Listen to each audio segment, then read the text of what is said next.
আল্লাহ কখনোই চান না কেউ জাহান্নামে যাবে।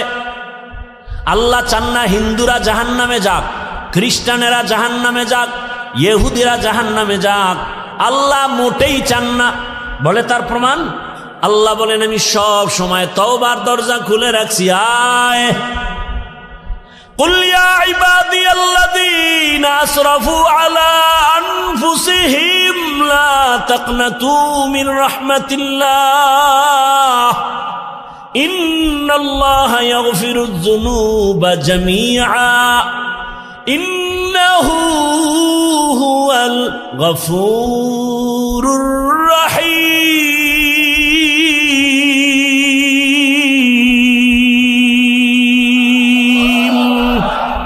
गर तवक्कुल मी कुनी हर सुबह शाम मेरा साना रिज़्क़ तू अज़ला मकाम जुज़्बा हक़ छी ज़े मखाअज इंसुजा फज़ले उआ मस्ते दर जुमला जहा।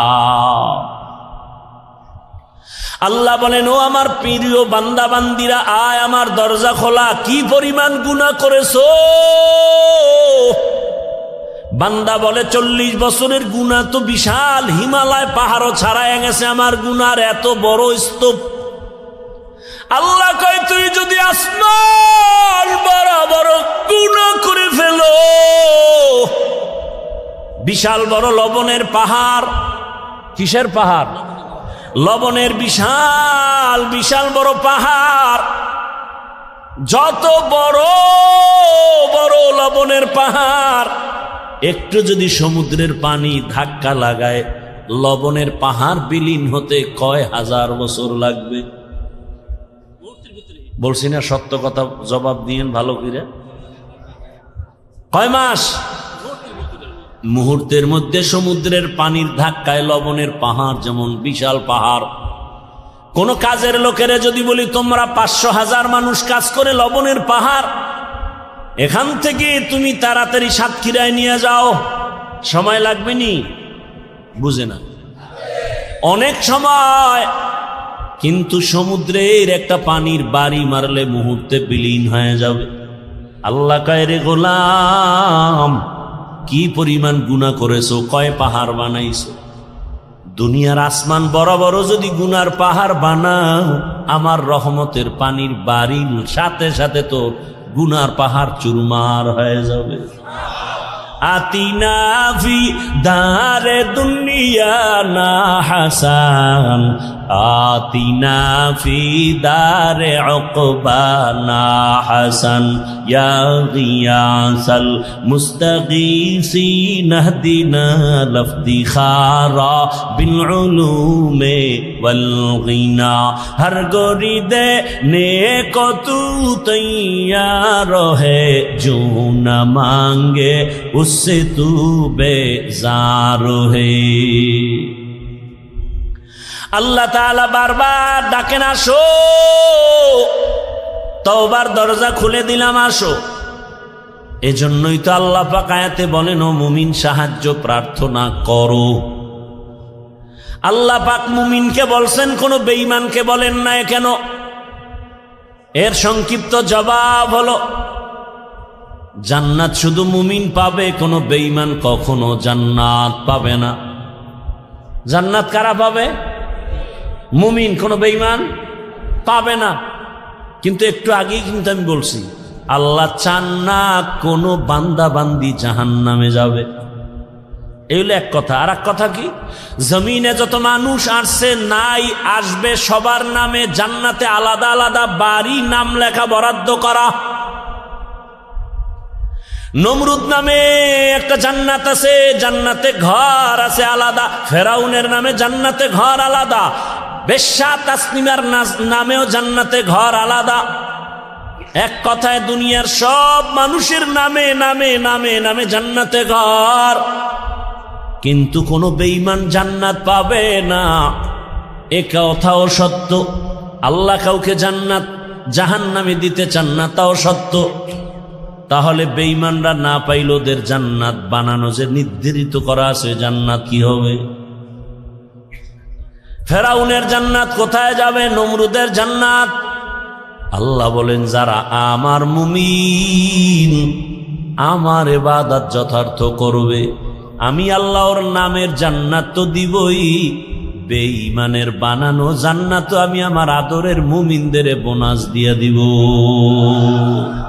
या इलाही तू मेरा माबूद है, या इलाही तू मेरा माशूक है। ভাইরা আমার, আল্লাহ মুমিনকে বলেন সাহায্য চাও। সাহায্য চাওয়ার জন্য আল্লাহ বললেন মুমিনকে। এখন এখানে তিনটা কথা, সাহায্য কেন চাইব, কিভাবে চাইব, কার কাছে চাইব, তিনটা কথার জবাব। আল্লাহ মুমিনকে সাহায্য চাইতে বললেন কেন? বলে দুনিয়াতে কেউ কারো সাহায্য ছাড়া জমিনে চলতে পারে না। দুনিয়ার কেউ সাহায্য ছাড়া চলতে পারে না। এতগুলো মানুষ আপনারা বসে আছেন আমার বয়ান সমান শোনার জন্য। আমি কি পরিপূর্ণ মানুষ? কয় না। এখানে আসা পর্যন্ত আমার গাড়ি লাগছে, গাড়ি টেনে আনছে আমার ড্রাইভার। গাড়ি যদি একটু নষ্ট হয় আমার আসতে ঝামেলা, আবার ড্রাইভার থাকলেও হবে না, পাম্পে গিয়া ওখান থেকে তেল নিতে হবে। পাম্পের যারা বসা আছে ওরা সব বেশিরভাগ মূর্খ, তেমন শিক্ষিত টাইটেল নিয়ে ওখানে বসে নেই। আমি যদি বলি আমি এত বড় বক্তা, তোর মতো মূর্খের থেকে তেল নিব না, কয় তাই তুই মর, কারণ আমাগো গরিবের কাছে আসবি না, তোর গাড়ির মধ্যে জীবনে তেল যাবে না। আল্লাহ কোনো মানুষকে স্বয়ং সম্পূর্ণ বানান নাই। আল্লাহ সাহায্য চাইতে বললেন কেন? আল্লাহ তার এক জবাব দিয়ে কোরআনে বলেন ওয়া খুলিকাল ইনসানু যায়ীফা। আমি মানুষকে বড় দুর্বল করে বানাইছি, মানুষের মতো দুর্বল কোনো প্রাণী বানাই নেই। মানুষ এত দুর্বল, পিপিলিকার কাছেও দুর্বল। আল্লাহর বানানো ক্ষুদ্র পিপিলিকার কাছে আমরা দুর্বল, একটা মশার কাছেও আমরা দুর্বল, মানুষের বানানো জিনিসের কাছেও মানুষ দুর্বল। 2 টাকা দামের একটা বেলেট বানাইছে মানুষ, ওই বেলেটের কাছেও সব মানুষ দুর্বল। কি এই যে স্থান বানাইছে মানুষ, এই মানুষ এই স্থানের বাড়ি খেয়া জাগাত নাই। ইট বানায় মানুষ, ইটের একটা টুকরা পড়ছে, জাগাত শেষ। তাহলে মানুষ নিজের বানানো বস্তুর কাছেও দুর্বল, আল্লাহর বানানো ক্ষুদ্র পিপিলিকার কাছেও দুর্বল। পিপিলিকায় যদি মেজাজ গরম করে, একটা বনিয়াদমরে ঘুমাতে দিব না, খাইতে দিব না, কোনো বনিয়াদম খাইতেও পারবে না, ঘুমাতে পারবে না। মশায় যদি আন্দোলন শুরু করে, আদম সন্তানের কপালে আর ঘুম জুটবে না। কি জিন্দেগি বরবাদ হয়ে যাবে। তাহলে আমরা মশার কাছেও দুর্বল, পিপিলিকার কাছেও দুর্বল, আমাদের মতো দুর্বল কোনো প্রাণী নাই।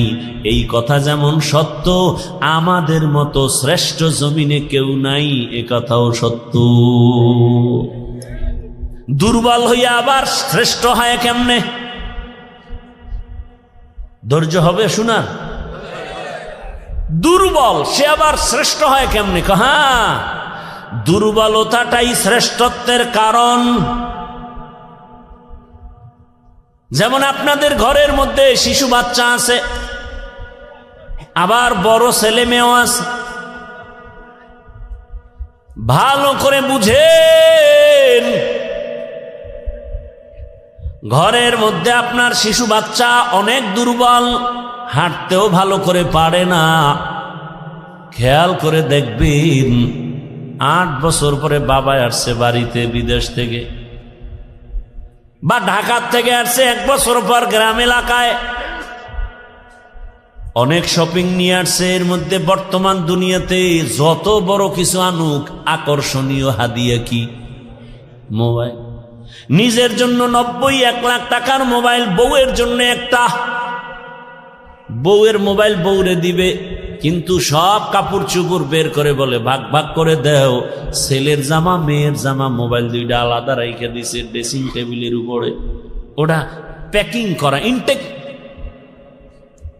ছেলে একটা বড়, ওর তো নজর হেন, ও কাপড় চুপুরের দিকে তাকায় নাই, ও গিয়া ইনটেক প্যাকেটটা ধরছে, লাখ টাকার মোবাইলের প্যাকেটটা যখন ধরছে না, বাবাই দিছে ধমক, এই মোবাইল ধরিস না।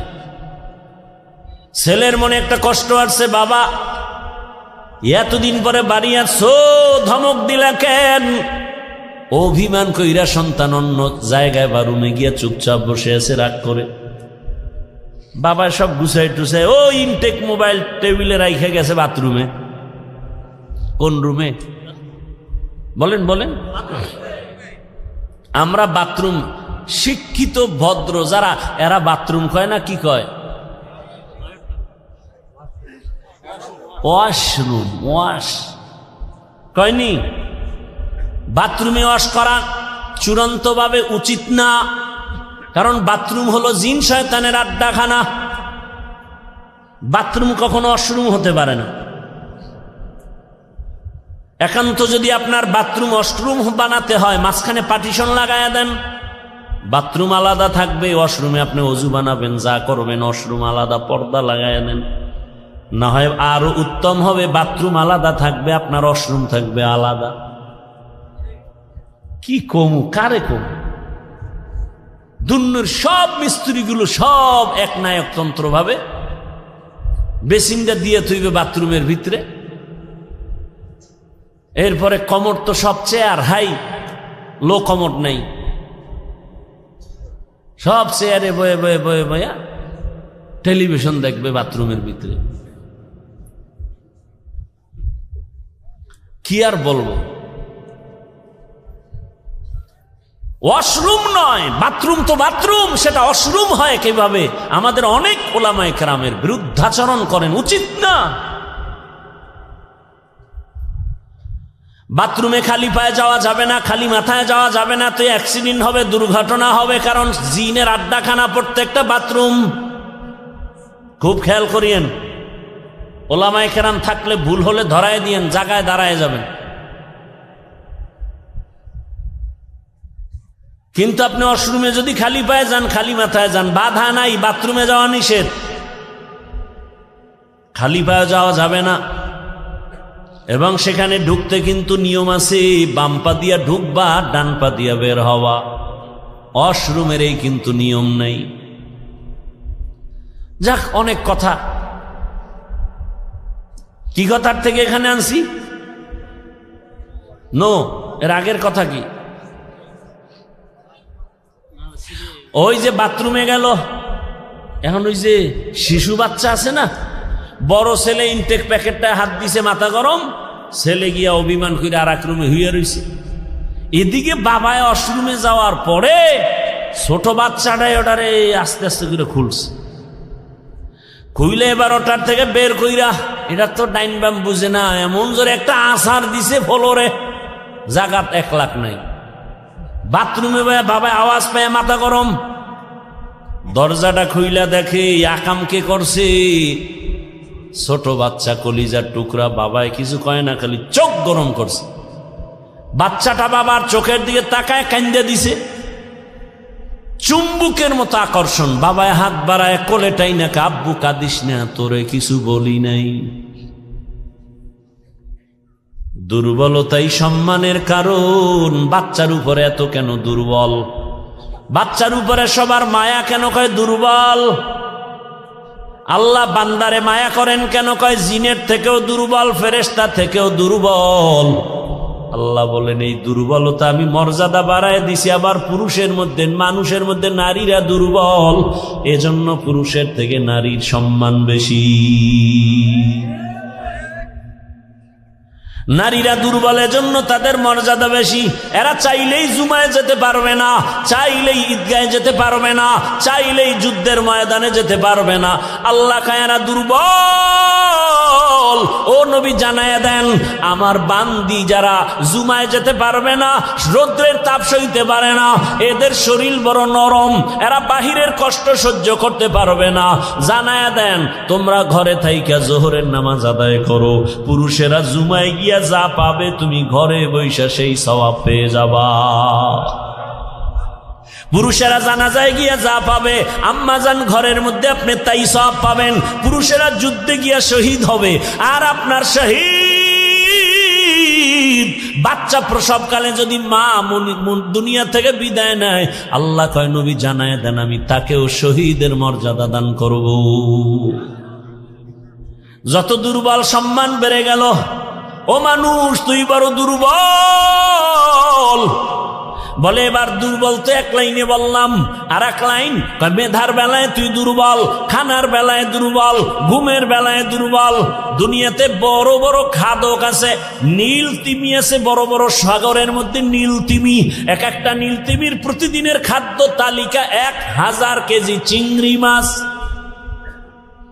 কি বলবেন নাউজুবিল্লাহ, সুবহানাল্লাহ। না সারাদিন বিড়ি টেনে সুবহানাল্লাহ, তো সময় লাগবে।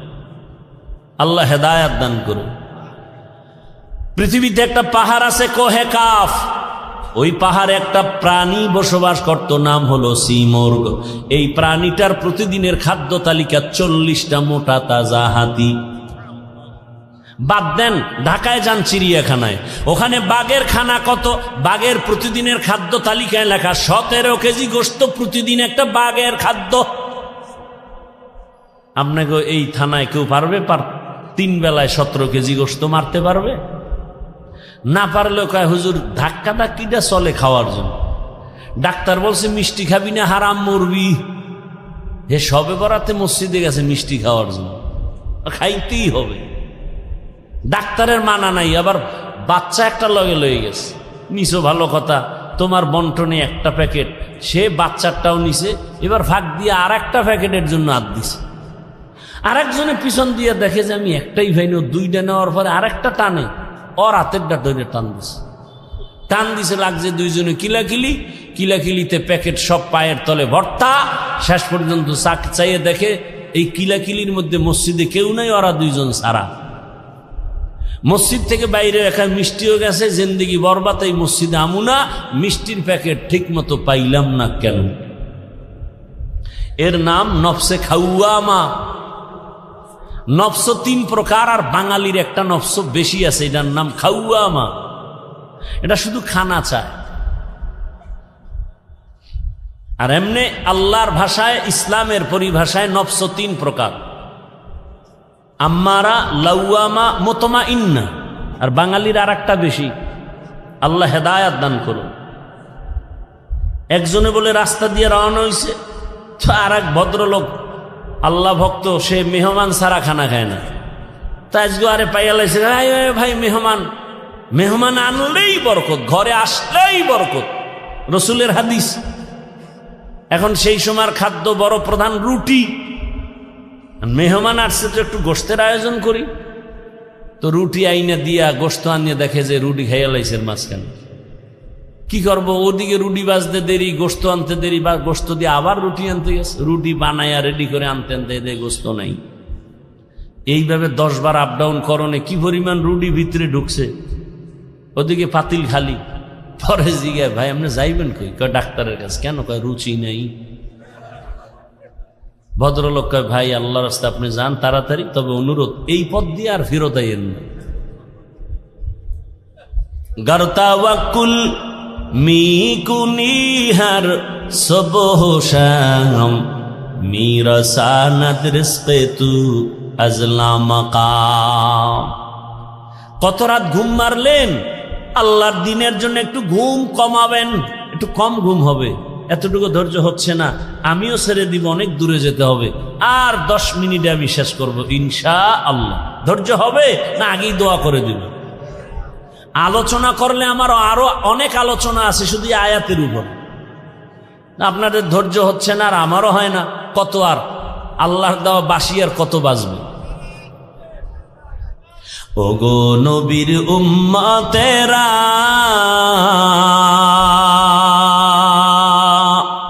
হয়ে আজি দিশাহারা, কোরআন হাদিসের চলো যখন যাহা চায় মনে, নবী বিনে কে তারাবে পুলসিরাত মিজানে, নবী বিনে কে তারাবে পুলসিরাত মিজানে। উম্মতের কান্ডারি নবী,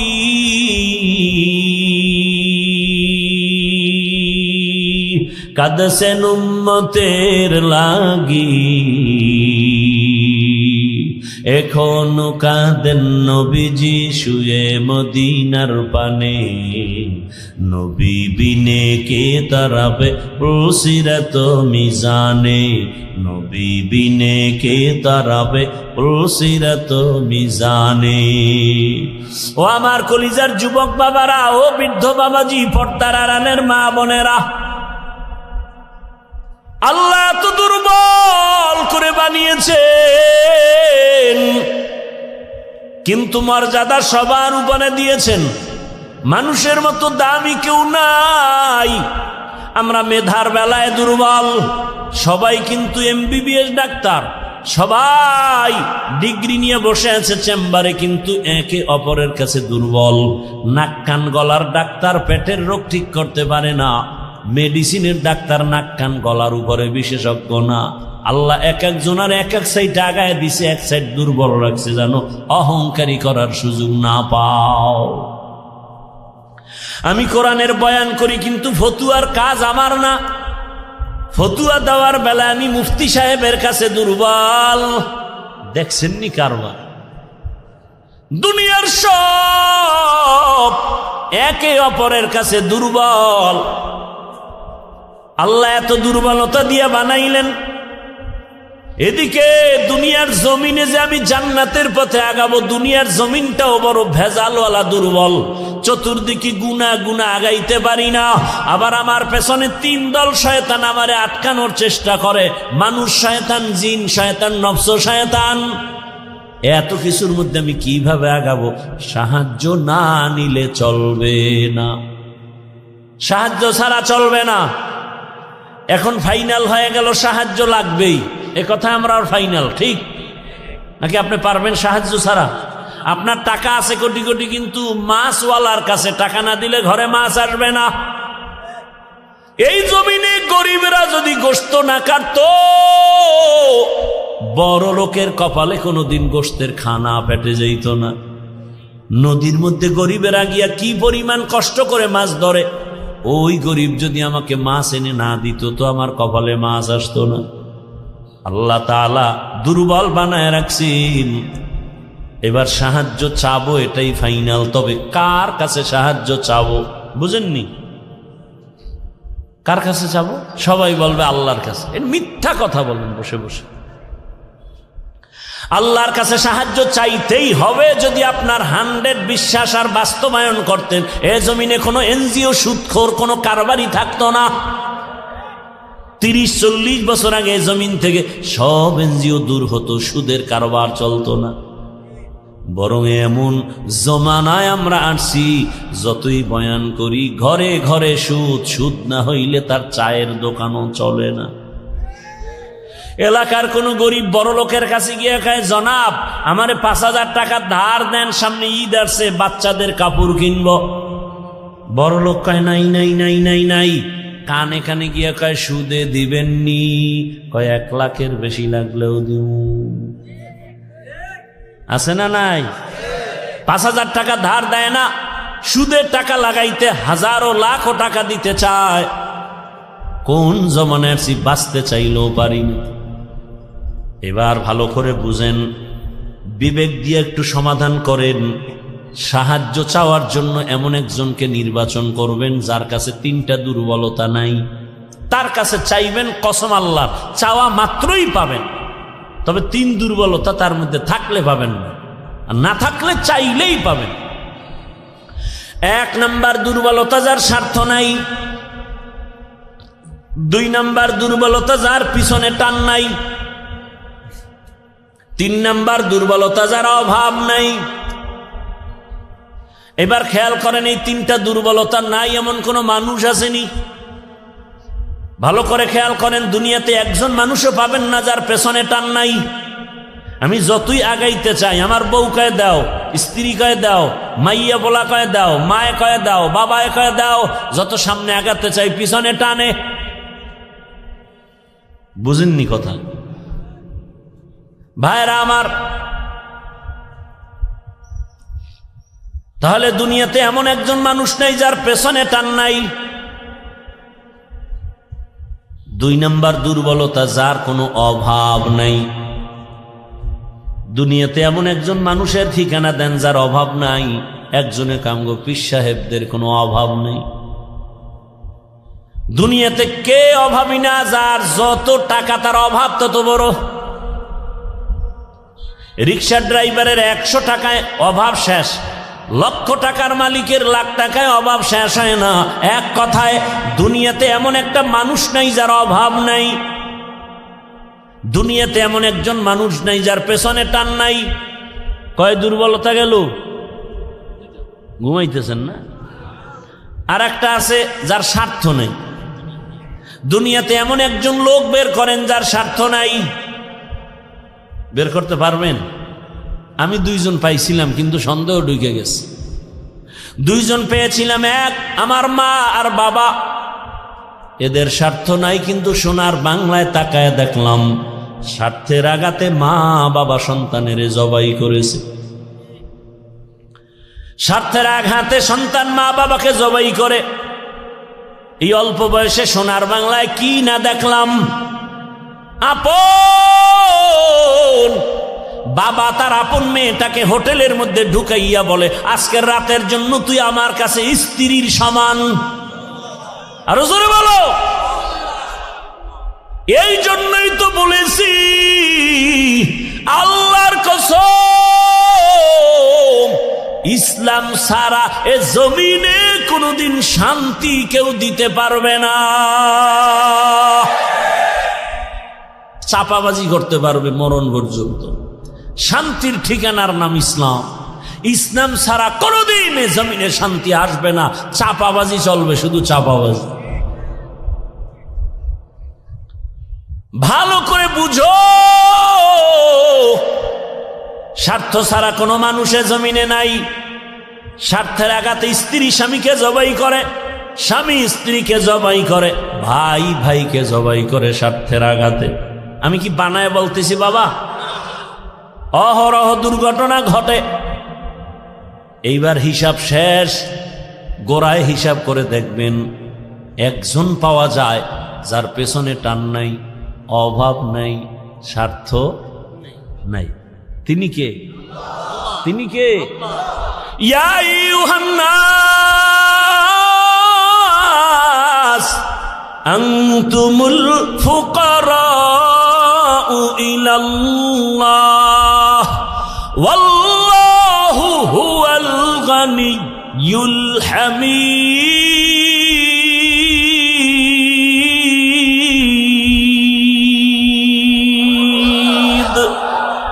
গরতাওয়াক্কুল মিকুনিহার সুবহ শাম মিরসানাত রিজকে তু আজলামাকা।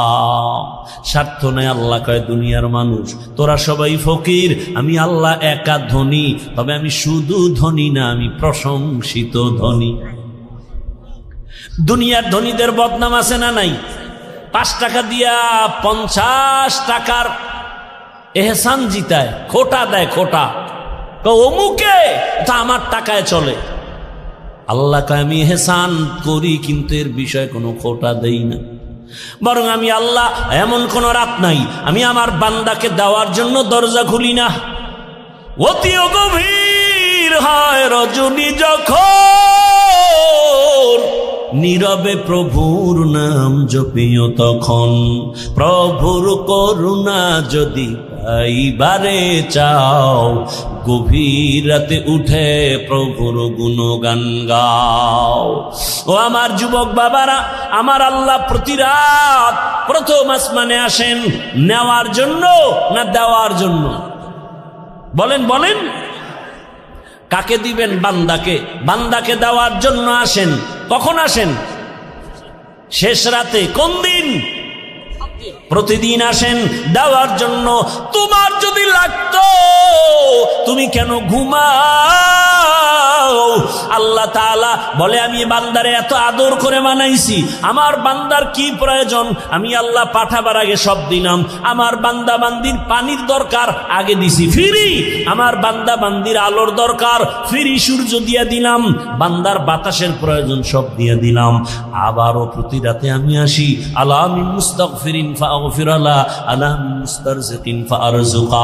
রে রাতে কে গুনাহ করছো ক্ষমা চা গোপনে গোপনে, কারণ আসমান নীরব জমিন নীরব, গাছের পাখিরাও ঘুমায়, নদীর মাছও ঘুমায়, ঘরের তোর মা বোন সবাই ঘুমায়। এখন রাস্তা ক্লিয়ার, কেউ শুনবে না, গোপনে সুন্দর করে ওযু বানাইয়া যায় নামাজ বিছাইয়া কলিজা ভরে যদি ডাক দাও ইয়া আল্লাহ, আমি আল্লাহ তো তোর মোহাব্বতের জন্যই প্রথম আসমানে তাজাল্লি দিয়ে দিলাম, চাইতে দেরি আমি আল্লাহ তোকে দিতেও দেরি করব না। কত গভীর রাতে আল্লাহর নবী বলেন আমি রাতের বেলা ঘুমায়ে গেলাম এশার নামাজ পড়ে, হঠাৎ আমার কাঁচা ঘুমের মধ্যে কান্নার আওয়াজ আসতেছে, আমার কানের মধ্যে ঘুম ভেঙে গেল। এই রাতে কে কাঁদে আর আমার ঘুম ভাঙলো? নবী বলেন আমি উঠলাম, নজর করে দেখলাম আমার মাথার পিছনেই তো মসজিদে নববী। আমি দেখি ওখানে একজন আল্লাহর বান্দা রাতের গভীরে নামাজে দাঁড়ায় দাঁড়ায় কান্না করে। আমি দরজার কিনারায় অপেক্ষা করি, নামাজ শেষ। আমি ভাবতেছি মনে হয় অন্য কেউ, তাকায় দেখি না না, জান্নাতের 1 নাম্বার সাহাবী আবু বকর নামাজে দাঁড়ায় গভীর রাতে কান্না করে। আমি আবু বকরকে দেখলাম, আবু বকর আমারে দেইখা চমকে উঠলেন, ইয়া রাসূলুল্লাহ এ গভীর রাত আপনি কি ঘুমান নাই? বলে তোমার কান্নায় ঘুম ভেঙে গেল। ও আবু বকর তুমি কাঁদলা কেন? আবু বকর বলেন ইয়া রাসূলুল্লাহ মালিকের আদালতে কেমনে দাঁড়ায়া হিসাব দিব সেই ভয়ে কান্না করতেছিলাম। আমার আল্লাহর আদালতে কেমনে দাঁড়াবো? নবী বলেন কেন? আপনার তো জান্নাতের টিকিট রেডি, 10 জনার প্রথম আপনি। আবু বকর বলেন ইয়া রাসূলুল্লাহ আরে আমি আবু বকরের থেকে টিকিটের পাওয়ার তো নবীদেরটার বেশি, কিন্তু আপনিই তো বয়ান করেছেন হাসরের ময়দানটা ভয়ঙ্কর হবে, জমিনটা পুরা জমিন হবে হাসরের মাঠ, সূর্যটা নিচে চলে আসবে, সূর্যের গরম মাটির জমিন তামা হয়ে যাবে, ওদিকে জাহান্নামের চিৎকারের আওয়াজ, জাহান্নাম চিল্লায় বলবে হে মালিক বেনামাজি গুলো কই, গুনাহগার গুলো আমার পেটের মধ্যে দাও, আমার পেটের মধ্যে ক্ষুধা। নবী আপনিই তো ভয়ঙ্কর হালাতের কথা বলছেন, জাহান্নামের চিৎকারে হাসরের ময়দানটা থরথর করে কেঁপে উঠবে। এমনকি আমার আল্লাহ রাগ হয়ে আওয়াজ দিবেন লিমানিল মুলকুল ইয়াউম লিল্লাহিল ওয়াহিদিল কাহ্হার। এত কঠিন আওয়াজ হবে, হাসরের ময়দানটা থরথর করে কাঁপতে থাকবে। ও নবী আপনিই বয়ান করেছেন এত কঠিন হালাত, নারী আর পুরুষ সব উলঙ্গ দাঁড়াবে হাসরের মাঠে। আম্মা জান আয়েশা বলেন নবী মানুষ কি লজ্জা পাবে না? কয় ওরে আয়েশা জানো না এমন ভয়ঙ্কর হালাত হবে একজনের দিকে আর একজন তাকাবারও হুঁশ হবে না। এমন কঠিন অবস্থায় আল্লাহর নবীরা পর্যন্ত কান্না শুরু করবেন, আদম নবী কান্না করবেন, ঈসা নবী কান্না করবেন, ইব্রাহিম নবীর কান্না, মুসা নবীর কান্না, দাউদ পয়গম্বরের কান্না, নূহ পয়গম্বরের কান্না চলবে। নিজের উপায় নাই, কি উপায় হবে সেই চিন্তা, উম্মতের চিন্তা নাই।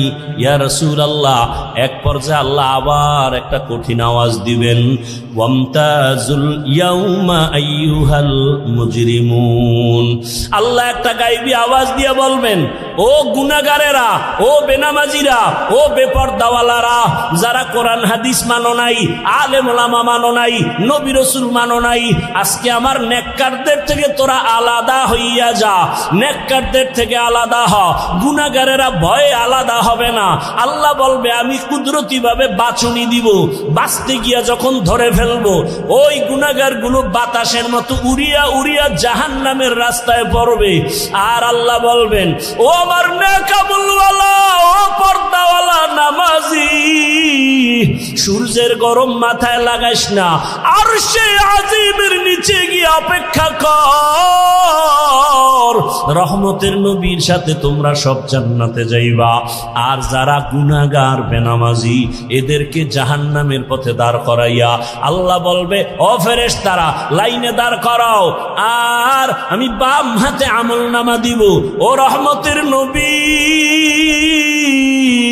আল্লাহ যদি আমি আবু বকরকে ডাইকা বলে আবু বকর আমার জান্নাত পাইয়া কি নিয়ে আসছো বলো, আমি যদি বলি আল্লাহ তোমার জান্নাতের মোহাব্বতে তোমাকে পাওয়ার জন্য নামাজ রোজা তেলাওয়াত জিকির নিয়ে আসছি, আল্লাহ যদি বলে আবু বকর আমি যেইভাবে নামাজ চাইছি ওইভাবে হক আদায় করে নামাজ আদায় করো নাই, আমি যেইভাবে রোজা চাইছি ওইভাবে হক আদায় করে তুমি রোজা আদায় করো নাই, তোমার আমল আমার কাছে পছন্দ হয় নাই, সাথে সাথে আমার উপরে জাহান্নামের অর্ডার জারি হয়ে যাবে। ওই সময় আমি আবু বকরের কি উপায় হবে? চোখের পানি ছেড়ে কান্না করি, ও পয়গম্বর দোয়া করবেন আল্লাহর আদালতে যেন নাজাতের রাস্তা খুলিয়া যায়। ও আমার যুবক বাবারা, বৃদ্ধ বাবাজিরা, পর্দার আড়ালের মা বোনেরা, আমি যে এত কষ্ট করে আপনাদের যত বয়ান শুনাইছি আমি একবারও কিন্তু বলি নাই মাদ্রাসায় আসো, স্কুল ছেড়ে দাও, কলেজ ছেড়ে দাও, না, বরং তুমি কলেজে পড়ো, স্কুলে পড়ো, দাবি নাই। তুমি ডাক্তার হও, ইঞ্জিনিয়ার হও, প্রফেসর হও, এসপি হও, ডিসি হও, এমপি মন্ত্রী যাই হও না কেন, অনুরোধ করি বাবা তোমার মতো কত যুবক স্কুল কলেজে পড়িয়াও নামাজ ছাড়ে না, দাড়ি কাটে না। নিজের বিবেকটাকে জিজ্ঞাসা করো তোমার কপাল কেন খারাপ, তুমি পারো না কেন? তোমার মতো কত যুবক রাস্তায় গাড়ি চালায়, 5 বেলার নামাজ পড়ে নাই, বলো তুমি কেন পারবা না? তোমার মতো যুবক র্যাব আর্মি পুলিশ বিডিআর এর চাকরি করে নামাজ পড়ে, তুমি কেন পারো না? তোমার মতো যুবক তাকায় দেখো, নদীর মধ্যে মাছ ধরে নামাজ পড়ে, কৃষি কাজ করে নামাজ পড়ে, নিজেকে জিজ্ঞাসা করো তোমার কপালে কার বরদোয়া লাগছে, মা বাবার নাকি শিক্ষকের নাকি উলামায়ে কেরামের? না হয় তোমার মতো যুবক যদি দুনিয়ার সব লাইনে চাকরি করে ব্যবসা করে নামাজ পড়ে, তুমি পারো না কেন? ও পর্দার আড়ালের আম্মা জানেরা, আপনার মতো কত মা এই এলাকায় এখনো খুঁজলে পাওয়া যায়, বেপর্দায় চলে না, নামাজ ছাড়ে না, মোবাইলে সময় নষ্ট করে না। ও আম্মা জানেরা, বোনেরা, মনটা কি চায় না একজন আদর্শমান ডাক্তারের মা হয়ে যাবেন? আপনার সন্তানের ব্যবহারে শিক্ষকরাও দোয়া করবে, আপনার সন্তানের আচরণে আলেম ওলামাও দোয়া করবে, আপনার সন্তান ডাক্তারি করবে, নামাজ পড়বে, কোরআন তেলাওয়াত করে আপনাদের জন্য দোয়া করবে। এরে আম্মা জান, যদি এমন চান আপনাকে আদর্শবান হতে হবে, আর জমিনে রহমতের নবীর আদর্শ থেকে সুন্দর আদর্শ আর নাই। ও আল্লাহর বান্দারা, ও আমার যুবক বাবারা, মা বোনেরা, বৃদ্ধ বাবাজিরা, তওবার দরজা খোলা, আল্লাহর কাছে তওবা করেন, সাহায্য চান, নামাজের মাধ্যমে, ধৈর্যের মাধ্যমে আল্লাহকে মনে মনে ডাক দেন। ও যুবক বাবা, জীবনে তো দাড়ি কম কাটো নাই, বেপরদায় কম চলো নাই, এখনো কি তোমার মনের শখ মিটে নাই রে বাবা? কয়দিন আর হায়াত পাইবা জানা নাই, আর কবে গুনাহ থেকে তওবা করবা জানা নাই। অন্তর যদি ভালো হয়, যদি তওবার নিয়ত থাকে, মনে মনে আমার আল্লাহকে ডাকো আর বলো হে আল্লাহ, জীবনে কত হাতের দ্বারা গুনাহ করলাম, জবানের দ্বারা গুনাহ করেছি, চোখের দ্বারা গুনাহ করেছি। ও আল্লাহ, আমার মতো যুবক জেনারেল লাইনে থাকিয়া যদি নামাজ পড়ে আমি কেন পারবো না?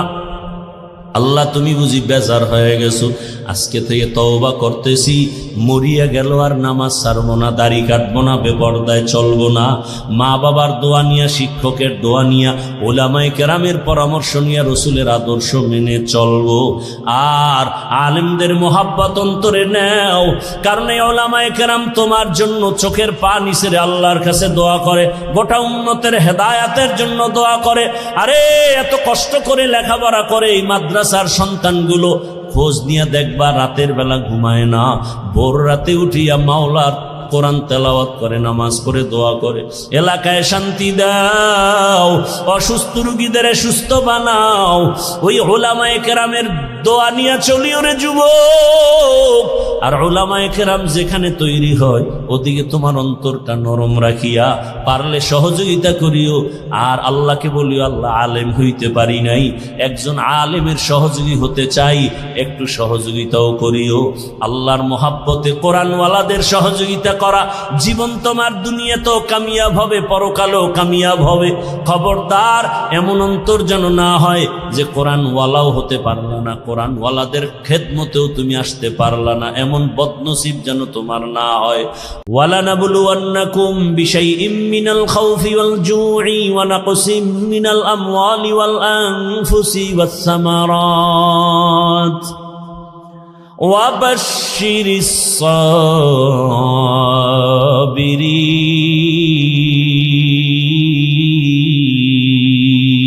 সাবিরিন। আল্লাহ পাঁচটা জিনিসের দ্বারা পরীক্ষা নিয়া যাকে বেশি মহাব্বত করবেন তার পরীক্ষা বেশি কঠিন হবে। আল্লাহ বেশি মহাব্বত করেন ঈমানওয়ালাদের, মানুষের মধ্যে যারা ঈমানওয়ালা। আবার ঈমানওয়ালাদের ভেতর আল্লাহ তাদেরকে বেশি মহাব্বত করেন যারা ঈমানের সাথে আমল করে। আবার ঈমান ও আমলওয়ালাদের মধ্যে আল্লাহর কাছে আরো বেশি প্রিয় তারা যারা আমল আর ঈমানের মধ্যে তাকওয়া আছে, তাকওয়া, শিরিকের কোনো গন্ধ নাই। গোটা দুনিয়ার ভিতরে তাকওয়ার মানদণ্ডে শ্রেষ্ঠ আল্লাহর প্রিয় মহব্বতের যারা, তারা হলেন আম্বিয়ায়ে কেরাম। আর সব নবী রসুলের মধ্যে শ্রেষ্ঠ রহমাতুল্লিল আলামিন। আর উম্মতের মধ্যে আমরা আখিরি নবীর উম্মত আল্লাহর কাছে বড় প্রিয়। আল্লাহ তাআলা বলেন, আমি পরীক্ষা নিব মুসিবতের দ্বারা। আর এই পরীক্ষায় যদি পাশ করতে চাও, এক পুঁজি লাগবে, যে পুঁজি না থাকলে পাশ করা যাবে না। ওই পুঁজির নাম হলো ধৈর্য। যাদের ধৈর্য নাই তারা কোনোদিন কামিয়াব হতে পারবে না। এই ধৈর্য আবার তিন প্রকার: ইবাদতের বেলায় ধৈর্য, মুসিবতের বেলায় ধৈর্য, গুনাহের বেলায় ধৈর্য। আপনার যদি ধৈর্য না থাকে, এই প্যান্ডেলে মোনাজাত পর্যন্ত থাকা আপনার জন্য সম্ভব হবে না। যাদের ধৈর্য আছে তারাই থাকবেন। ধৈর্য যদি থাকে সে বয়ান শুনতে পারে, ধৈর্য না থাকলে পারে না। ইবাদতের বেলায় ধৈর্য, মুসিবতের বেলায় ধৈর্য, গুনাহের বেলায় ধৈর্য। এই ধৈর্য বড় দামি এক সম্পদ। স্বামী আর স্ত্রী বড় ভালোবাসার জিন্দেগি পরিচালনা করতেছে। একদিন স্ত্রী স্বামীকে জিজ্ঞাসা করে, ও স্বামী, তুমি আমাকে কেমন মোহাব্বত করো, ভালোবাসো? বলে সীমাহীন। বলে কেমন? কয়, তুমি আমার জীবন, আমি তোমার জন্য যা চাও তাই দিব। খেয়াল করতেছেন?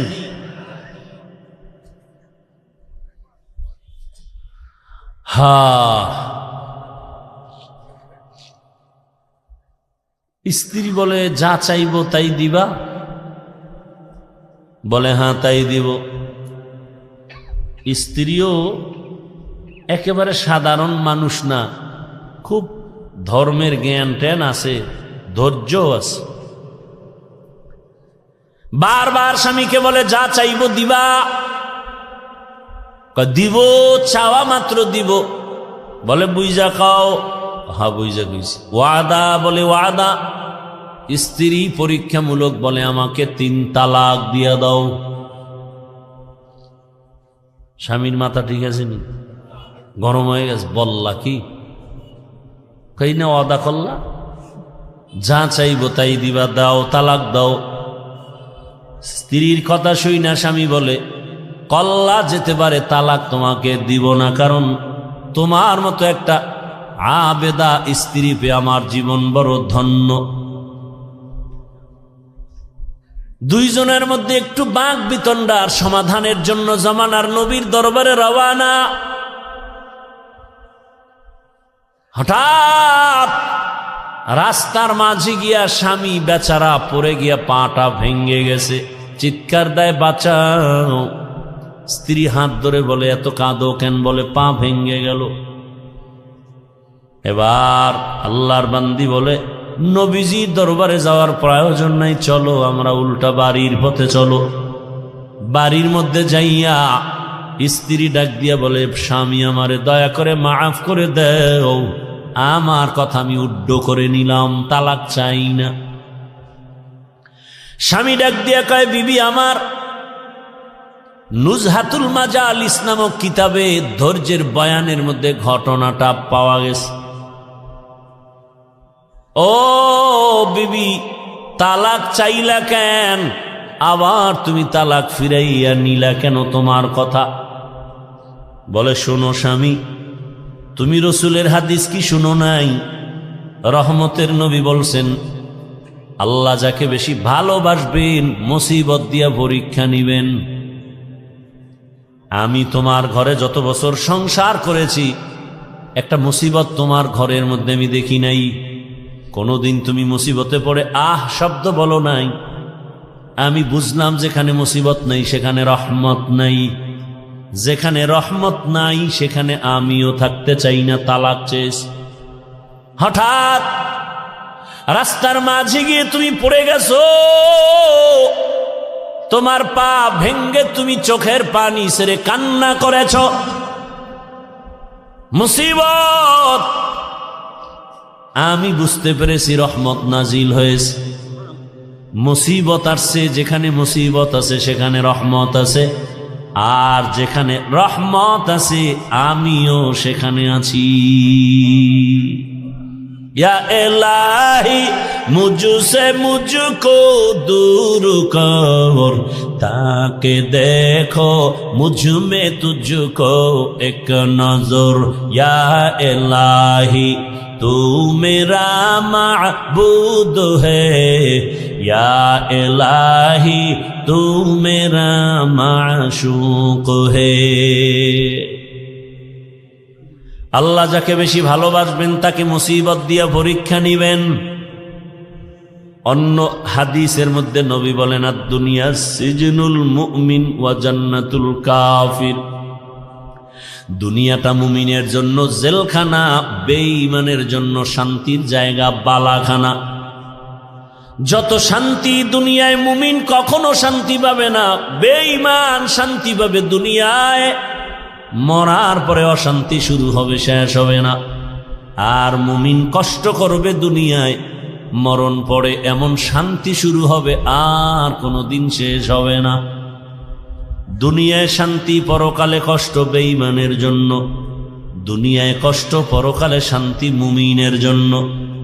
তবে মুমিন যদি আল্লাহর উপরে ভরসা করে, যদি একটু আখেরাতের লাইনে আগাইতে থাকে, দুনিয়ায় বান্দা সম্মান পাবে, বোনাস।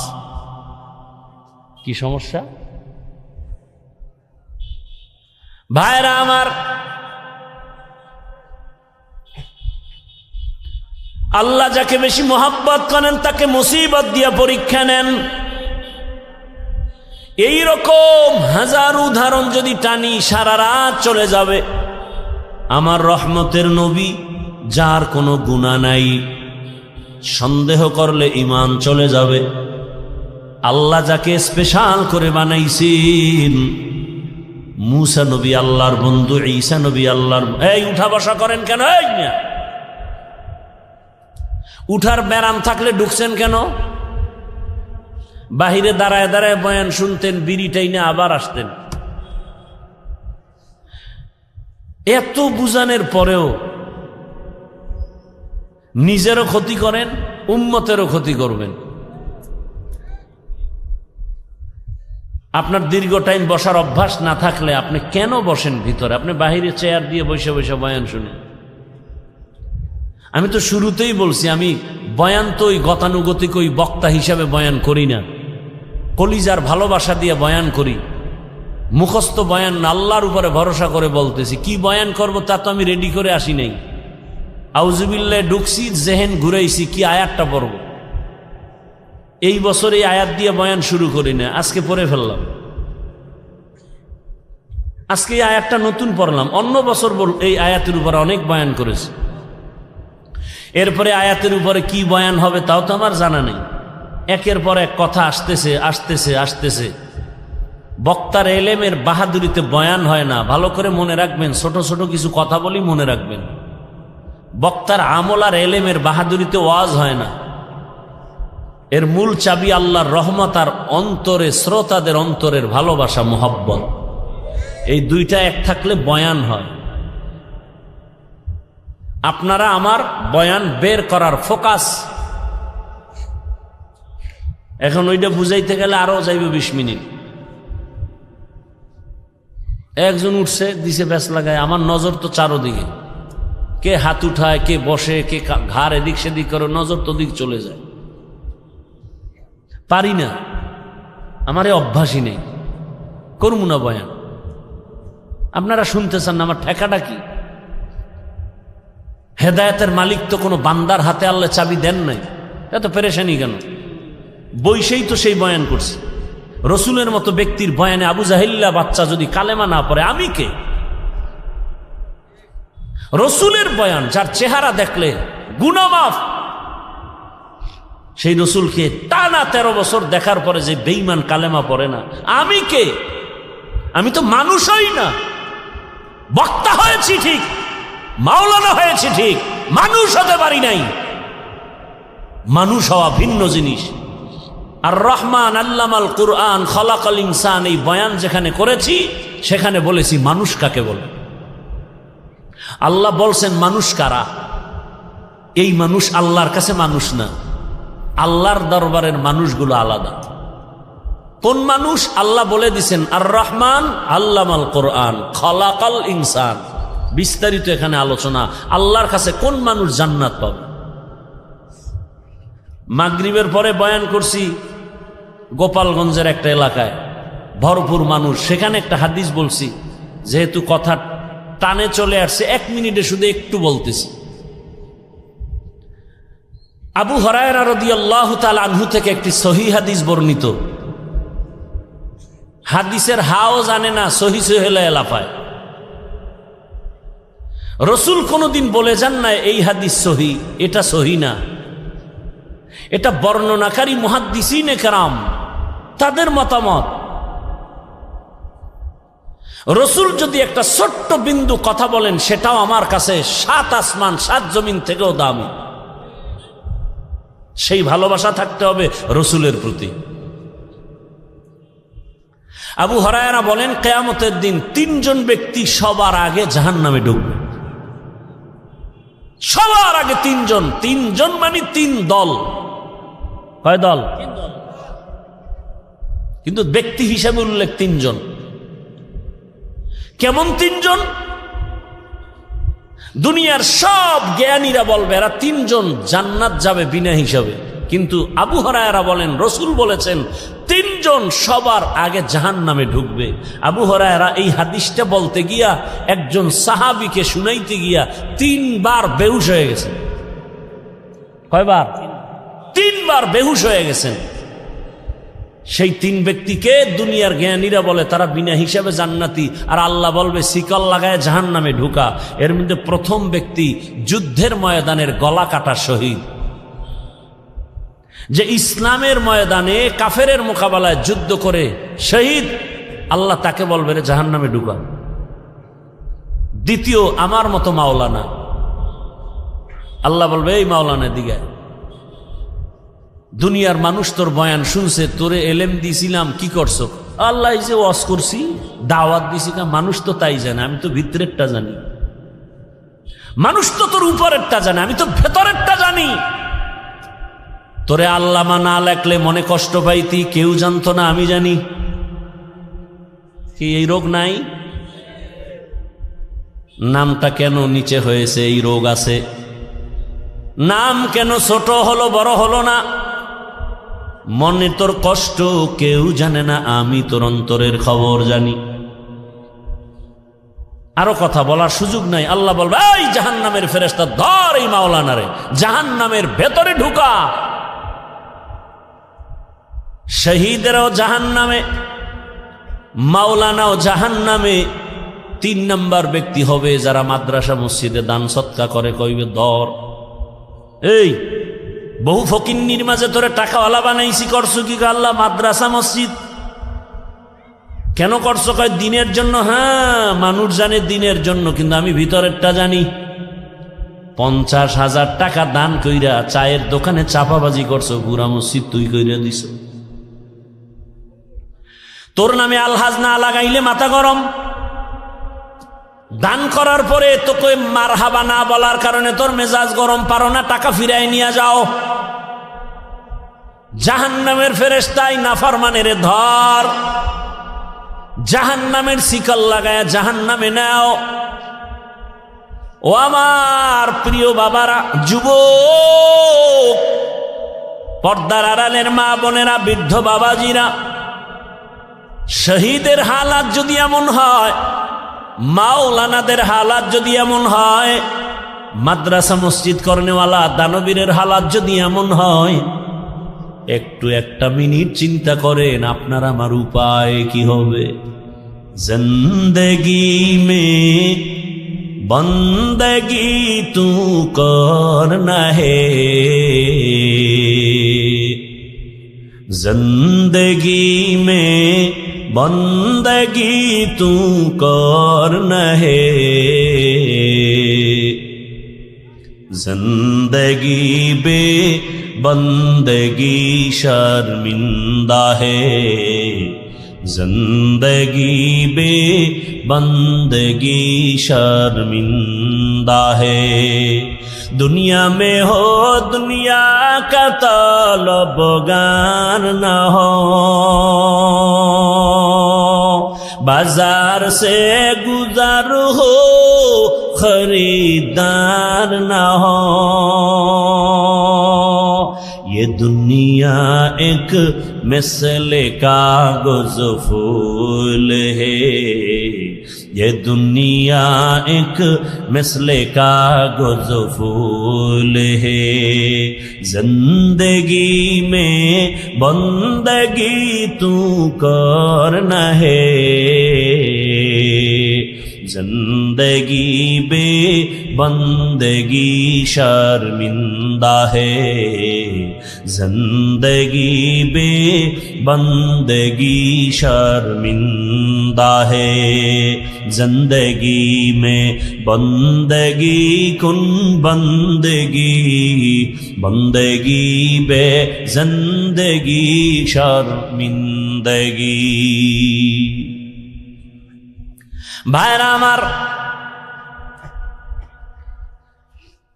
বলার সময় কই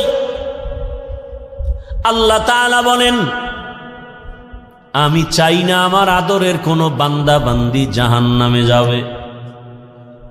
আল্লাহ কখনোই চান না কেউ জাহান্নামে যাবে।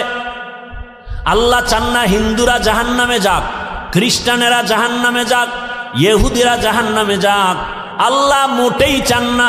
বলে তার প্রমাণ, আল্লাহ বলেন আমি সব সময় তওবার দরজা খুলে রাখছি। আয় কুল ইয়া ইবাদিয়াল্লাযীনা আসরাফু আলা আনফুসিহিম লা তাকনাতু মির রাহমাতিল্লাহ ইন্নাল্লাহা ইয়াগফিরুয যুনুবা জামিআ ইন্নাহু হুয়াল গফুরুর রহিম।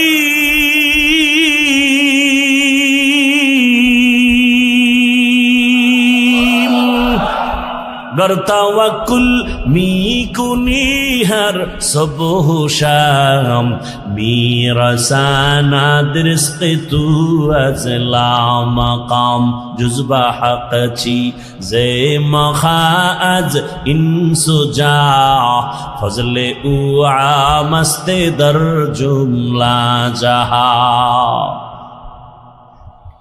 আল্লাহ বলেন, ও আমার প্রিয় বান্দা বান্দিরা, আয় আমার দরজা খোলা। কি পরিমাণ গুনাহ করেছো? বান্দা বলে 40 বছরের গুনাহ তো বিশাল, হিমালয় পাহাড়ও ছাড়ায় গেছে আমার গুনার এত বড় স্তূপ। আল্লাহ কয়, তুই যদি আসমান বড় বড় গুনাহ করে ফেলো,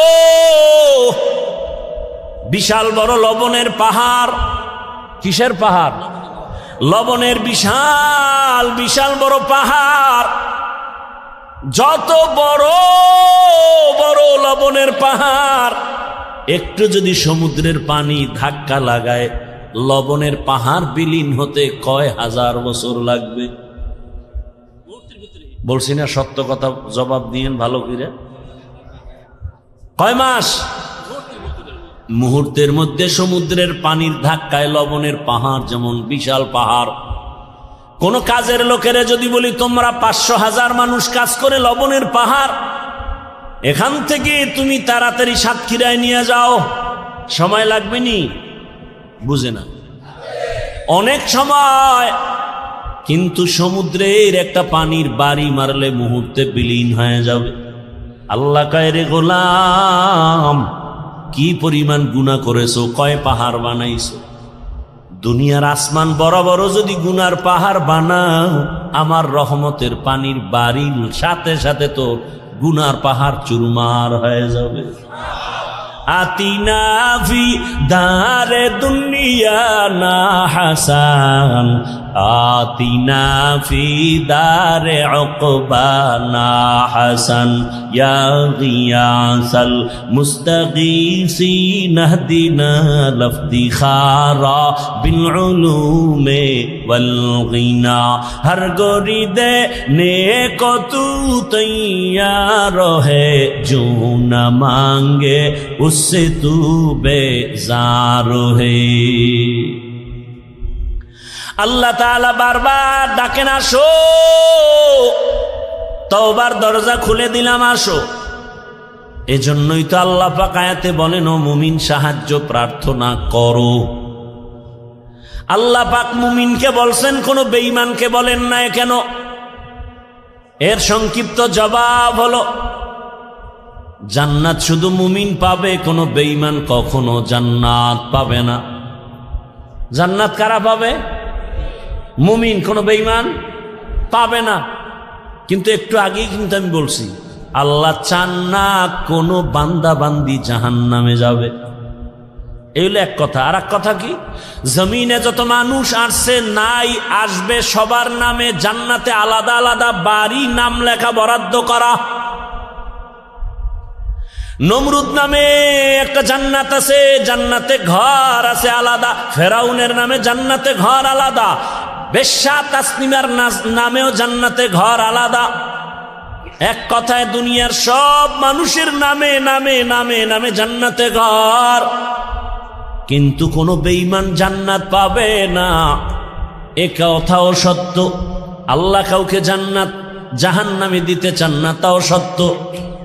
তাহলে বেঈমানরা না পাইল, ওদের জান্নাত বানানো যে নির্ধারিত করা আছে, জান্নাত কি হবে?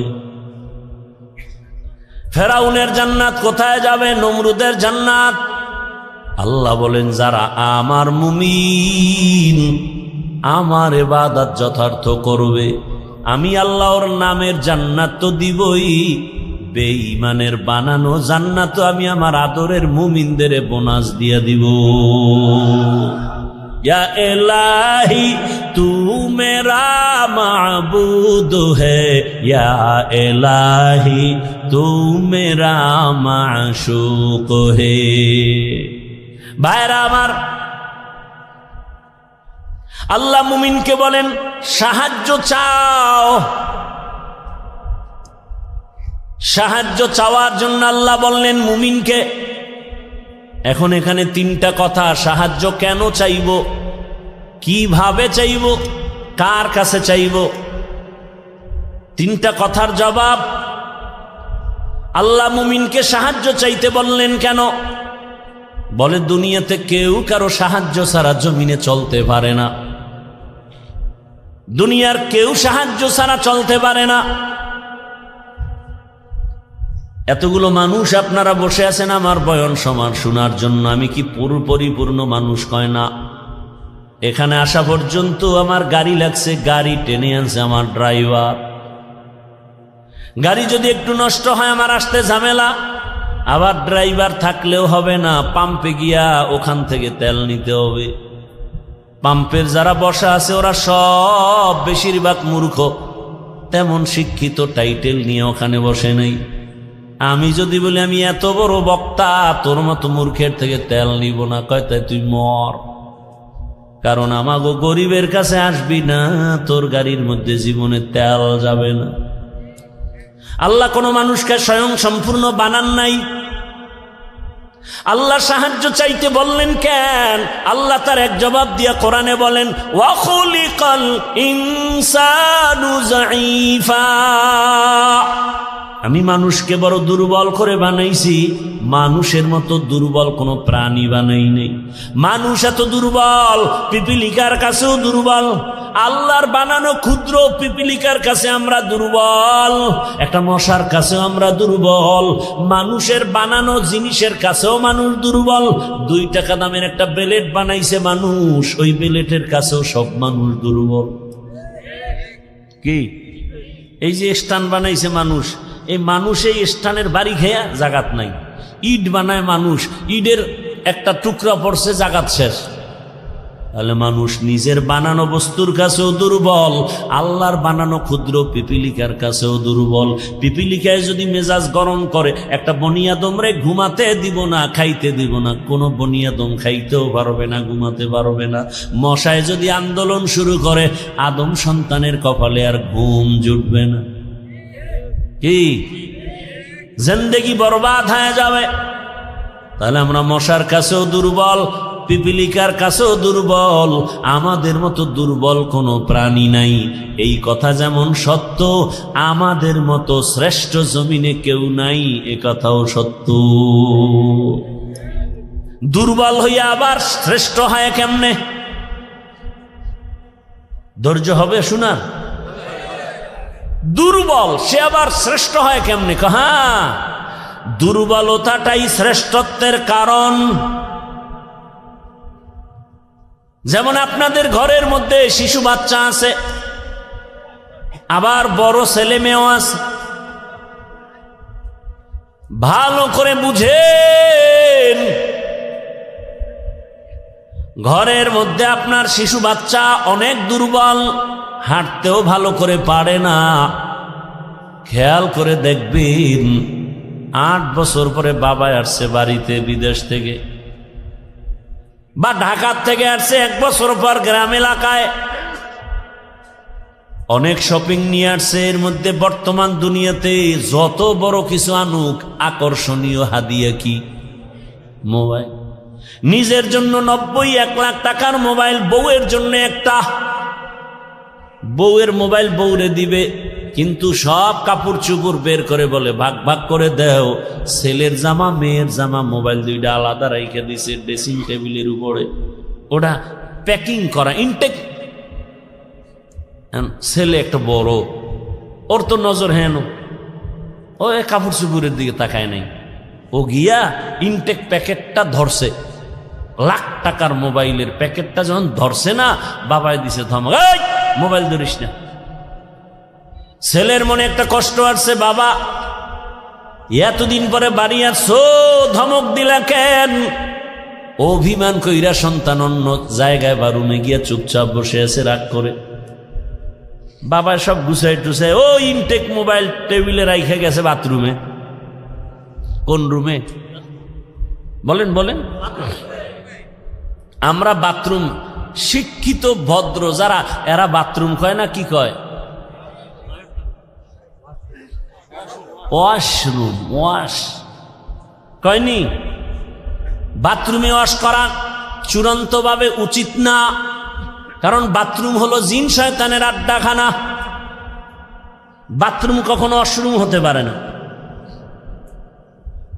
একান্ত যদি আপনার বাথরুম ওয়াশরুম বানাতে হয়, মাঝখানে পার্টিশন লাগায়া দেন, বাথরুম আলাদা থাকবে, ওয়াশরুমে আপনি ওযু বানাবেন, যা করবেন, ওয়াশরুম আলাদা, পর্দা লাগায়া নেন।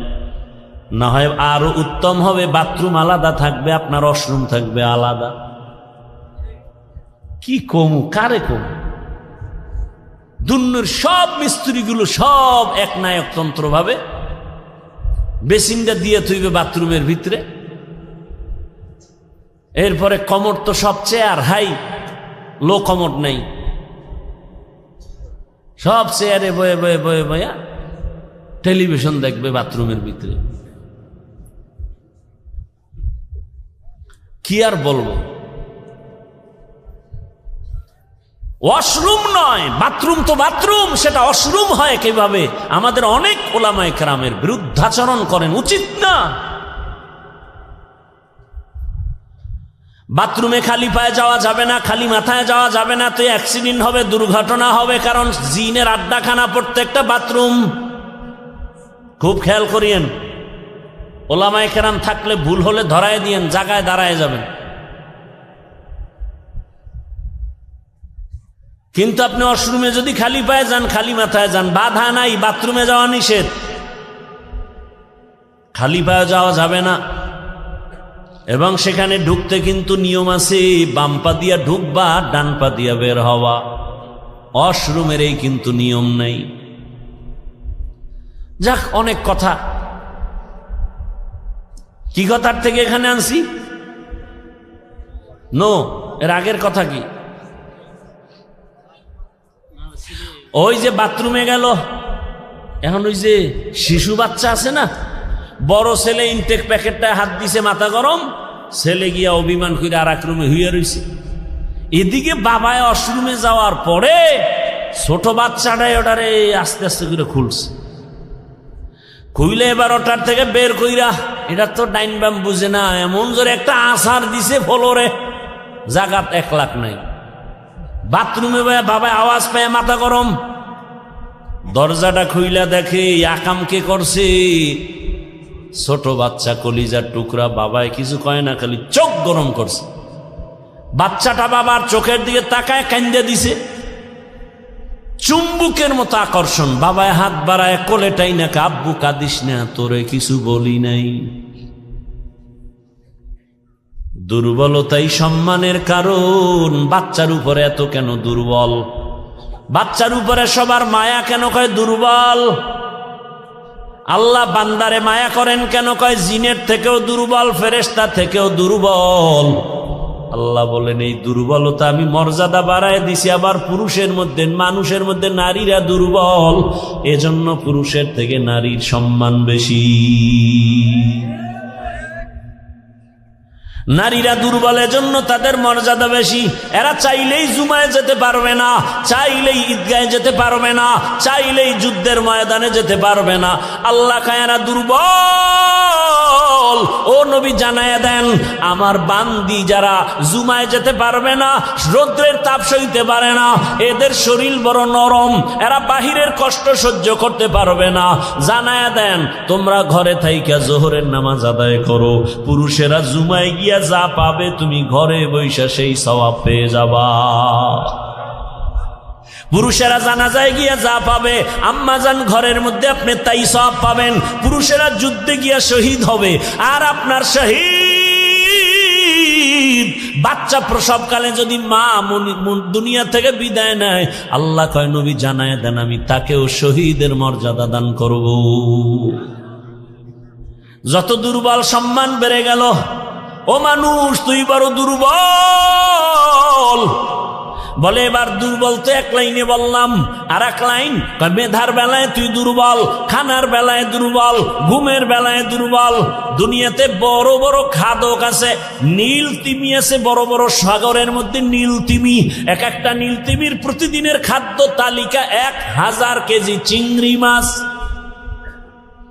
কি বলবেন? নাউজুবিল্লাহ, সুবহানাল্লাহ। না সারাদিন বিড়িটা নেই, সুবহানাল্লাহ, তো সময় লাগবে। আল্লাহ হেদায়াত দান করুন। পৃথিবীতে একটা পাহাড় আছে কোহে কাফ, ওই পাহাড়ে একটা প্রাণী বসবাস করত, নাম হলো সিমর্গ। এই প্রাণীটার প্রতিদিনের খাদ্য তালিকা 40টা মোটা তাজা হাতি। বাদ দেন, ঢাকায় যান চিড়িয়াখানায়, ওখানে বাঘের খানা কত? বাঘের প্রতিদিনের খাদ্য তালিকায় লেখা 17 কেজি গোশত প্রতিদিন একটা বাঘের খাদ্য। আপনাকে এই থানায় কেউ পারবে 3 বেলায় 17 কেজি গোশত মারতে পারবে? না পারলেও কয় হুজুর ধাক্কা ধাক্কিটা চলে খাওয়ার জন্য। ডাক্তার বলছে মিষ্টি খাবি না, হারাম মরবি। হে সবে বরাতে মসজিদে গেছে মিষ্টি খাওয়ার জন্য, খাইতেই হবে। ডাক্তারের মানা নাই, আবার বাচ্চা একটা লগে লয়ে গেছে। নিছো ভালো কথা, তোমার বন্টনে একটা প্যাকেট, সে বাচ্চারটাও নিছে, এবার ফাঁক দিয়ে আর একটা প্যাকেটের জন্য হাত দিছে। আর একজনে পিছন দিয়ে দেখে যে আমি একটাই ভাই নো, দুইটা নেওয়ার পরে আরেকটা টানে, ওর হাতেরটা ধরে টান দিছে, টান দিছে, লাগছে দুইজনে কিলাকিলি, কিলাকিলিতে প্যাকেট সব পায়ের তলে ভর্তা। শেষ পর্যন্ত চাক চাইয়ে দেখে এই কিলাকিলির মধ্যে মসজিদে কেউ নাই, ওরা দুইজন সারা। মসজিদ থেকে বাইরে একটা মিষ্টিও গেছে, জিন্দেগি বরবাদ, এই মসজিদে আমুনা, মিষ্টির প্যাকেট ঠিক মতো পাইলাম না কেন? এর নাম নফসে খাওয়ামা। নফস 3 প্রকার, আর বাঙালির একটা নফস বেশি আছে, এটার নাম খাওয়ামা। এটা শুধু খানা চায়। আর এমনি আল্লাহর ভাষায়, ইসলামের পরিভাষায় নফস 3 প্রকার, আম্মারা, লাউয়ামা, মুতমাইন্না। আর বাঙালির আর একটা বেশি, আল্লাহ হেদায়াত দান করুন। একজনে বলে রাস্তা দিয়ে রওনা হয়েছে, তো আর এক ভদ্রলোক আল্লাহ ভক্ত, সে মেহমান সারা খানা খায় না। তা আজকে আরে পাইয়া লাইছে, ভাই মেহমান, মেহমান আনলেই বরকত, ঘরে আসলেই বরকত, রসুলের হাদিস। এখন সেই সময়ের খাদ্য বড় প্রধান রুটি, মেহমান আসছে তো একটু গোশতের আয়োজন করি, তো রুটি আইনা দিয়া গোশত আনিয়ে দেখে যে রুটি খাইয়া লাইছে মাঝখানে। কি করবো, ওদিকে রুটি বাজতে দেরি, গোশত আনতে দেরি, বা গোশত দিয়ে আবার রুটি আনতে গেছে, রুটি বানাইয়া রেডি করে আনতে আনতে গোশত নাই। এইভাবে 10 বার আপ ডাউন করণে কি পরিমাণ রুটি ভিতরে ঢুকছে, ওদিকে পাতিল খালি। পরে জিজ্ঞাসা, ভাই আপনি যাইবেন কই? কয় ডাক্তারের কাছে। কেন? কয় রুচি নেই। ভদ্রলোক কয়, ভাই আল্লাহ রাস্তা আপনি যান তাড়াতাড়ি, তবে অনুরোধ এই পথ দিয়ে আর ফেরত আইয়েন না। গরতাওয়াকুল মিকুনিহার সবহশাম মিরাসানাদ রিজকে তু আজলা মাকাম। কত রাত ঘুম মারলেন, আল্লাহর দিনের জন্য একটু ঘুম কমাবেন, একটু কম ঘুম হবে, এতটুকু ধৈর্য হচ্ছে না, আমিও ছেড়ে দিব, অনেক দূরে যেতে হবে, আর 10 মিনিটে আমি শেষ করবো ইনশাআল্লাহ। ধৈর্য হবে না আগেই দোয়া করে দিব? আলোচনা করলে আমার আরো অনেক আলোচনা আছে শুধু আয়াতের উপর। আপনাদের ধৈর্য হচ্ছে না, আর আমারও হয় না, কত আর আল্লাহর দেওয়া বাসি আর কত বাজবে। ওগো নবীর উম্মতেরা,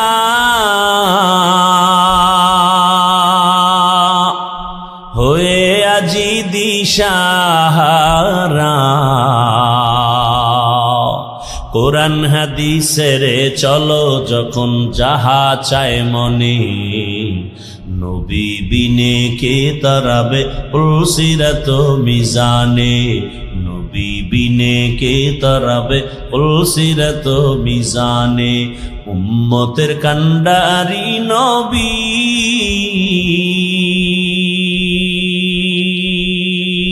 কাঁদছেন উম্মতের লাগি, এখনো কাঁদেন নবীজি শুয়ে মদিনার পানে, নবী বিনে কে তারাবে উলসিরাত মিজানে, নবী বিনে কে তারাবে উলসিরাত মিজানে। ও আমার কলিজার যুবক বাবারা, ও বৃদ্ধ বাবাজি, পর্দার আড়ালের মা বোনেরা, আল্লাহ তো দুর্বল করে বানিয়েছেন, কিন্তু মর্যাদা সবার উপরে দিয়েছেন। মানুষের মতো দামি কেউ নাই। আমরা মেধার বেলায় দুর্বল, সবাই কিন্তু MBBS ডাক্তার, সবাই ডিগ্রি নিয়ে বসে আছে চেম্বারে, কিন্তু একে অপরের কাছে দুর্বল। নাক কান গলার ডাক্তার পেটের রোগ ঠিক করতে পারে না, মেডিসিনের ডাক্তার নাক কান গলার উপরে বিশেষজ্ঞ না। আল্লাহ এক একজনের এক এক সাইড আগায় দিছে, এক সাইড দুর্বল রাখছে, জানো, অহংকারী করার সুযোগ না পাও। আমি কোরআনের বয়ান করি, কিন্তু ফতুয়ার কাজ আমার না। ফতুয়া দেওয়ার বেলা আমি মুফতি সাহেবের কাছে দুর্বল। দেখছেননি কারবার? দুনিয়ার সব একে অপরের কাছে দুর্বল। আল্লাহ এত দুর্বলতা দিয়ে বানাইলেন, এদিকে দুনিয়ার জমিনে যে আমি জান্নাতের পথে আগাবো, দুনিয়ার জমিনটাও বড় ভেজালওয়ালা, দুর্বল, চতুর্দিকে গুনা গুনা আগাইতে পারি না। আবার আমার পেছনে 3 দল শয়তান আমারে আটকানোর চেষ্টা করে, মানুষ শয়তান, জিন শয়তান, নফস শয়তান। এত কিছুর মধ্যে আমি কিভাবে আগাবো? সাহায্য না নিলে চলবে না, সাহায্য ছাড়া চলবে না। এখন ফাইনাল হয়ে গেল সাহায্য লাগবেই, এ কথা আমরা ফাইনাল, ঠিক নাকি? আপনি পারবেন সাহায্য ছাড়া? আপনার টাকা আছে কোটি কোটি, কিন্তু মাছওয়ালার কাছে টাকা না দিলে ঘরে মাছ আসবে না। এই জমিনে গরিবেরা যদি গোশত না কাটতো, বড় লোকের কপালে কোনোদিন গোশতের খানা পেটে যেত না। নদীর মধ্যে গরিবেরা গিয়া কি পরিমাণ কষ্ট করে মাছ ধরে, ওই গরিব যদি আমাকে মাছ এনে না দিত তো আমার কপালে মাছ আসতো না। আল্লাহ তাআলা দুর্বল বানায় রাখছেন।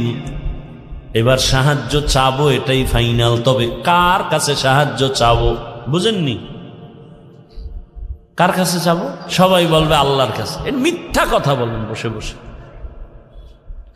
আল্লাহর কাছে সাহায্য চাইতেই হবে। যদি আপনার 100 বিশ্বাস আর বাস্তবায়ন করতেন, এ জমিনে কোনো এনজিও সুদখোর কোনো কারবারি থাকতো না। 30-40 বছর আগে জমিন থেকে সব এনজিও দূর হতো, সুদের কারবার চলতো না। বরং এমন জমানায় আমরা আসছি, যতই বয়ান করি ঘরে ঘরে সুদ, সুদ না হইলে তার চায়ের দোকানও চলে না। এলাকার কোন গরিব বড় লোকের কাছে গিয়ে খায়, জনাব আমারে 5000 টাকা ধার দেন, সামনে ঈদ আসছে, বাচ্চাদের কাপড় কিনবো। বড় লোক কয় নাই নাই নাই নাই নাই। কানে কানে গিয়ে কয় সুদে দিবেননি? কয় 1 লাখের বেশি লাগলেও দিব। আছে না নাই? 5000 টাকা ধার দেয় না, সুদের টাকা লাগাইতে হাজারো লাখো টাকা দিতে চায়। কোন জমানায় আসি, বাঁচতে চাইলেও পারিনি। এবার ভালো করে বুঝেন, বিবেক দিয়ে একটু সমাধান করেন। সাহায্য চাওয়ার জন্য এমন একজনকে নির্বাচন করবেন যার কাছে 3টা দুর্বলতা নাই। তার কাছে চাইবেন, কসম আল্লাহ, চাওয়া মাত্রই পাবেন। তবে 3 দুর্বলতা তার মধ্যে থাকলে পাবেন না, আর না থাকলে চাইলেই পাবেন। 1 নাম্বার দুর্বলতা, যার স্বার্থ নাই। 2 নাম্বার দুর্বলতা, যার পিছনে টান নাই। 3 নাম্বার দুর্বলতা, যার অভাব নাই। এবার খেয়াল করেন, এই 3টা দুর্বলতা নাই এমন কোন মানুষ আসেনি? ভালো করে খেয়াল করেন, দুনিয়াতে একজন মানুষও পাবেন না যার পেছনে টান নাই। আমি যতই আগাইতে চাই, আমার বউ কয়ে দাও, স্ত্রী কয়ে দাও, মাইয়া বলা কয়ে দাও, মায়ে কয়ে দাও, বাবায় কয়ে দাও, যত সামনে আগাতে চাই পিছনে টানে। বুঝেননি কথা? ভাইরা আমার, তাহলে দুনিয়াতে এমন একজন মানুষ নেই যার পেছনে টান নাই। 2 নাম্বার দুর্বলতা, যার কোনো অভাব নাই। দুনিয়াতে এমন একজন মানুষের ঠিকানা দেন যার অভাব নাই। একজনে কামগো পীর সাহেবদের কোনো অভাব নেই। দুনিয়াতে কে অভাবী না? যার যত টাকা তার অভাব তত বড়। রিক্সা ড্রাইভারের 100 টাকায় অভাব শেষ, লক্ষ টাকার মালিকের লাখ টাকায় অভাব শেষ হয় না। এক কথায়, দুনিয়াতে এমন একটা মানুষ নাই যার অভাব নাই। দুনিয়াতে এমন একজন মানুষ নাই যার পেছনে টান নাই। কয় দুর্বলতা গেল? ঘুমাইতেছেন না? আর একটা আছে যার স্বার্থ নেই। দুনিয়াতে এমন একজন লোক বের করেন যার স্বার্থ নাই। বের করতে পারবেন? আমি 2 জন পাইছিলাম, কিন্তু সন্দেহ ঢুকে গেছে। 2 জন পেয়েছিলাম। এক, আমার মা আর বাবা। এদের স্বার্থ নাই, কিন্তু সোনার বাংলায় তাকায় দেখলাম স্বার্থের আঘাতে মা বাবা সন্তানের জবাই করেছে। স্বার্থের আঘাতে সন্তান মা বাবাকে জবাই করে। এই অল্প বয়সে সোনার বাংলায় কি না দেখলাম। আপন বাবা তার আপন মেয়েটাকে হোটেলের মধ্যে ঢুকাইয়া বলে, আজকের রাতের জন্য তুই আমার কাছে স্ত্রীর সমান। আরো জোরে বলো। এই জন্যই তো বলেছি কসম, ইসলাম ছাড়া এ জমিনে কোনোদিন শান্তি কেউ দিতে পারবে না। চাপাবাজি করতে পারবে মরণ পর্যন্ত, শান্তির ঠিকানার নাম ইসলাম। ইসলাম ছাড়া কোনোদিন এ জমিনে শান্তি আসবে না, চাপাবাজি চলবে, শুধু চাপাবাজি। ভালো করে বুঝো, স্বার্থ ছাড়া কোনো মানুষের জমিনে নাই। স্বার্থের আঘাতে স্ত্রী স্বামীকে জবাই করে, স্বামী স্ত্রীকে জবাই করে, ভাই ভাইকে জবাই করে স্বার্থের আঘাতে। আমি কি বানায় বলতেছি বাবা? অহরহ দুর্ঘটনা ঘটে। এইবার হিসাব শেষ, গোড়ায় হিসাব করে দেখবেন একজন পাওয়া যায় যার পেছনে টান নাই, অভাব নাই, স্বার্থ নাই। তিনি কে? তিনি কে? ইয়া আইয়ুহান নাস আনতুমুল ফুকারাউ ইলাল্লাহ ওয়াল্লাহু হুয়াল গানিয়্যুল হামিদ।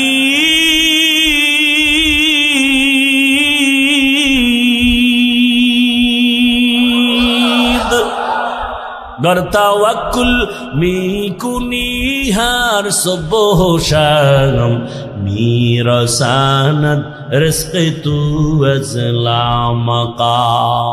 স্বার্থ নাই। আল্লাহ কয় দুনিয়ার মানুষ তোরা সবাই ফকির, আমি আল্লাহ একা ধনী, তবে আমি শুধু ধনী না, আমি প্রশংসিত ধনী। দুনিয়ার ধনীদের বদনাম আছে না নাই? 5 টাকা দিয়া 50 টাকার এহসান জিতায়, খোটা দেয়, খোটা অমুকে তা আমার টাকায় চলে।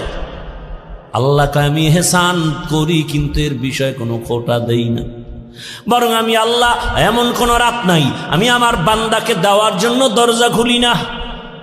অতিও গভীর হয় রজনী যখন, নীরবে প্রভুর নাম জপিও তখন। প্রভুর করুণা যদি পাইবারে চাও, গভীর রাতে উঠে প্রভুর গুণগান গাও। ও আমার যুবক বাবারা, আমার আল্লাহ প্রতি রাত প্রথম আসমানে আসেন নেওয়ার জন্য না দেওয়ার জন্য? বলেন বলেন, কাকে দিবেন? বান্দাকে। বান্দাকে দেওয়ার জন্য আসেন। কখন আসেন? শেষ রাতে। কোন দিন? প্রতিদিন আসেন দেওয়ার জন্য। তোমার যদি লাগতো তুমি কেন ঘুমাও? আল্লাহ তাআলা বলে আমি বান্দারে এত আদর করে বানাইছি, আমার বান্দার কি প্রয়োজন আমি আল্লাহ পাঠাবার আগে সব দিলাম। আমার বান্দা বান্দির পানির দরকার আগে দিছি ফ্রি, আমার বান্দা বান্দির আলোর দরকার ফ্রি, সূর্য দিয়ে দিলাম, বান্দার বাতাসের প্রয়োজন সব দিয়ে দিলাম। আবারও প্রতি রাতে আমি আসি, আলা মিন মুস্তাগফিরিন ফাগফির লাহ, আলা মিন মুস্তারজিকিন ফারজুকা। রে রাতে কে গুনাহ করছো ক্ষমা চা গোপনে গোপনে, কারণ আসমান নীরব, জমিন নীরব, গাছের পাখিরাও ঘুমায়, নদীর মাছও ঘুমায়, ঘরের তোর মা বোন সবাই ঘুমায়। এখন রাস্তা ক্লিয়ার, কেউ শুনবে না। গোপনে সুন্দর করে ওযু বানাইয়া যায় নামাজ বিছাইয়া কলিজা ভরে যদি ডাক দাও ইয়া আল্লাহ, আমি আল্লাহ তো তোর মোহাব্বতের জন্যই প্রথম আসমানে তাজাল্লি দিয়ে দিলাম, চাইতে দেরি আমি আল্লাহ তোকে দিতেও দেরি করব না। কত গভীর রাতে আল্লাহর নবী বলেন আমি রাতের বেলা ঘুমায়ে গেলাম এশার নামাজ পড়ে, হঠাৎ আমার কাঁচা ঘুমের মধ্যে কান্নার আওয়াজ আসতেছে, আমার কানের মধ্যে ঘুম ভেঙে গেল। এই রাতে কে কাঁদে আর আমার ঘুম ভাঙলো? নবী বলেন আমি উঠলাম, নজর করে দেখলাম আমার মাথার পিছনেই তো মসজিদে নববী। আমি দেখি ওখানে একজন আল্লাহর বান্দা রাতের গভীরে নামাজে দাঁড়ায় দাঁড়ায় কান্না করে। আমি দরজার কিনারায় অপেক্ষা করি, নামাজ শেষ। আমি ভাবতেছি মনে হয় অন্য কেউ, তাকায় দেখি না না, জান্নাতের 1 নাম্বার সাহাবী আবু বকর নামাজে দাঁড়ায় গভীর রাতে কান্না করে।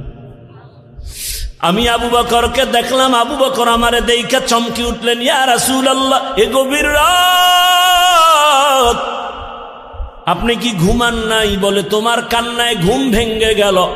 ও আবু বকর, তুমি কাঁদলা কেন? আবু বকর বলেন, ইয়া রাসূলুল্লাহ, মালিকের আদালতে কেমনে দাঁড়ায়া হিসাব দিব সেই ভয়ে কান্না করতেছিলাম। আমার আল্লাহর আদালতে কেমনে দাঁড়াবো?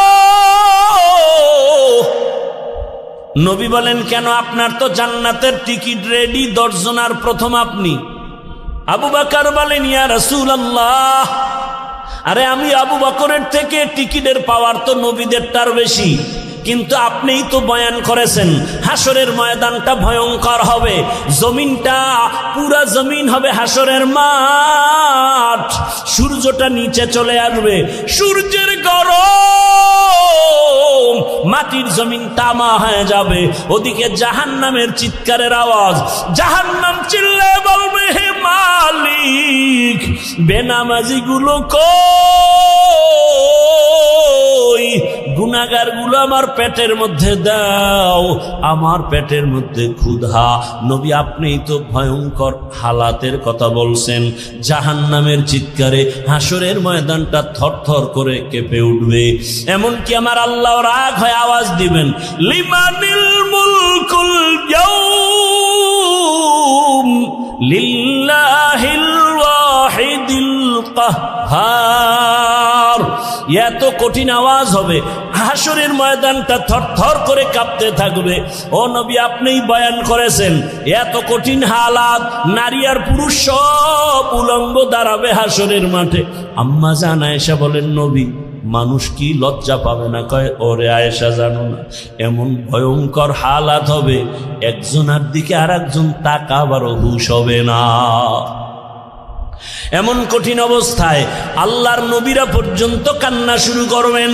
আদম নবী কান্না করবেন, ঈসা নবী কান্না করবেন, ইব্রাহিম নবীর কান্না, মুসা নবীর কান্না, দাউদ পয়গম্বরের কান্না, নূহ পয়গম্বরের কান্না চলবে। নিজের উপায় নাই, কি উপায় হবে সেই চিন্তা, উম্মতের চিন্তা নাই। ইয়া রাসূলুল্লাহ, এক পর্যায়ে আল্লাহ আবার একটা কঠিন আওয়াজ দিবেন, ওয়ামতাজুল ইয়াউমা আইয়ুহাল মুজরিমুন। আল্লাহ একটা গায়বী আওয়াজ দিয়ে বলবেন, ও গুনাহগারেরা, ও বেনামাজিরা, ও বেপরদাওয়ালারা, যারা কোরআন হাদিস মানো নাই, আলেম ওলামা মানো নাই, নবী রাসূল মানো নাই, আজকে আমার নেককারদের থেকে তোরা আলাদা হইয়া যা, নেককারদের থেকে আলাদা হ। গুনাহগারেরা ভয়ে আলাদা হবে না। আল্লাহ বলবে, আমি কুদরতি ভাবে বাছুনি দিব, বাঁচতে গিয়া যখন ধরে ফেলবো, ওই গুনাহগার গুলো বাতাসের মতো উড়িয়া উড়িয়া জাহান্নামের রাস্তায় পড়বে। আর আল্লাহ বলবেন, ও আমার নেকামুলওয়ালা, ও পর্দাওয়ালা নামাজি, সূর্যের গরম মাথায় লাগাইস না, আরশে আজিমের নিচে গিয়ে অপেক্ষা কর, রহমতের নবীর সাথে তোমরা সব জান্নাতে যাইবা। আর যারা গুনাহগার বেনামাজি, এদেরকে জাহান্নামের পথে দাঁড় করাইয়া আল্লাহ বলবে, ও ফেরেশতারা, লাইনে দাঁড় করাও, আর আমি বাম হাতে আমলনামা দিব। ও রহমতের নবী, আল্লাহ যদি আমি আবু বকরকে ডাইকা বলে, আবু বকর, আমার জান্নাত পাইয়া কি নিয়ে আসছো বলো?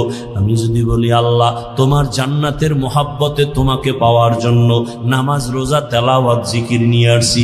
আল্লাহ যদি বলে, আবু বকর, আমি যেইভাবে নামাজ চাইছি ওইভাবে হক আদায় করে নামাজ আদায় করো নাই, আমি যেইভাবে রোজা চাইছি ওইভাবে হক আদায় করে তুমি রোজা আদায় করো নাই, তোমার আমল আমার কাছে পছন্দ হয় নাই, সাথে সাথে আমার উপরে জাহান্নামের অর্ডার জারি হয়ে যাবে। ওই সময় আমি আবু বকরের কি উপায় হবে? চোখের পানি ছেড়ে কান্না করি, ও পয়গম্বর, দোয়া করবেন আল্লাহর আদালতে যেন নাজাতের রাস্তা খুলিয়া যায়। ও আমার যুবক বাবারা, বৃদ্ধ বাবাজিরা, পর্দার আড়ালের মা বোনেরা, আমি যে এত কষ্ট করে আপনাদের যত বয়ান শুনাইছি আমি একবারও কিন্তু বলি নাই মাদ্রাসায় আসো, স্কুল ছেড়ে দাও, কলেজ ছেড়ে দাও, না, বরং তুমি কলেজে পড়ো, স্কুলে পড়ো, দাবি নাই। তুমি ডাক্তার হও, ইঞ্জিনিয়ার হও, প্রফেসর হও, এসপি হও, ডিসি হও, এমপি, মন্ত্রী, যাই হও না কেন, অনুরোধ করি বাবা, তোমার মতো কত যুবক স্কুল কলেজে পড়িয়াও নামাজ ছাড়ে না, দাড়ি কাটে না। নিজের বিবেকটাকে জিজ্ঞাসা করো, তোমার কপাল কেন খারাপ, তুমি পারো না কেন? তোমার মতো কত যুবক রাস্তায় গাড়ি চালায়, 5 বেলার নামাজ পড়ে নাই, বলো তুমি কেন পারবা না?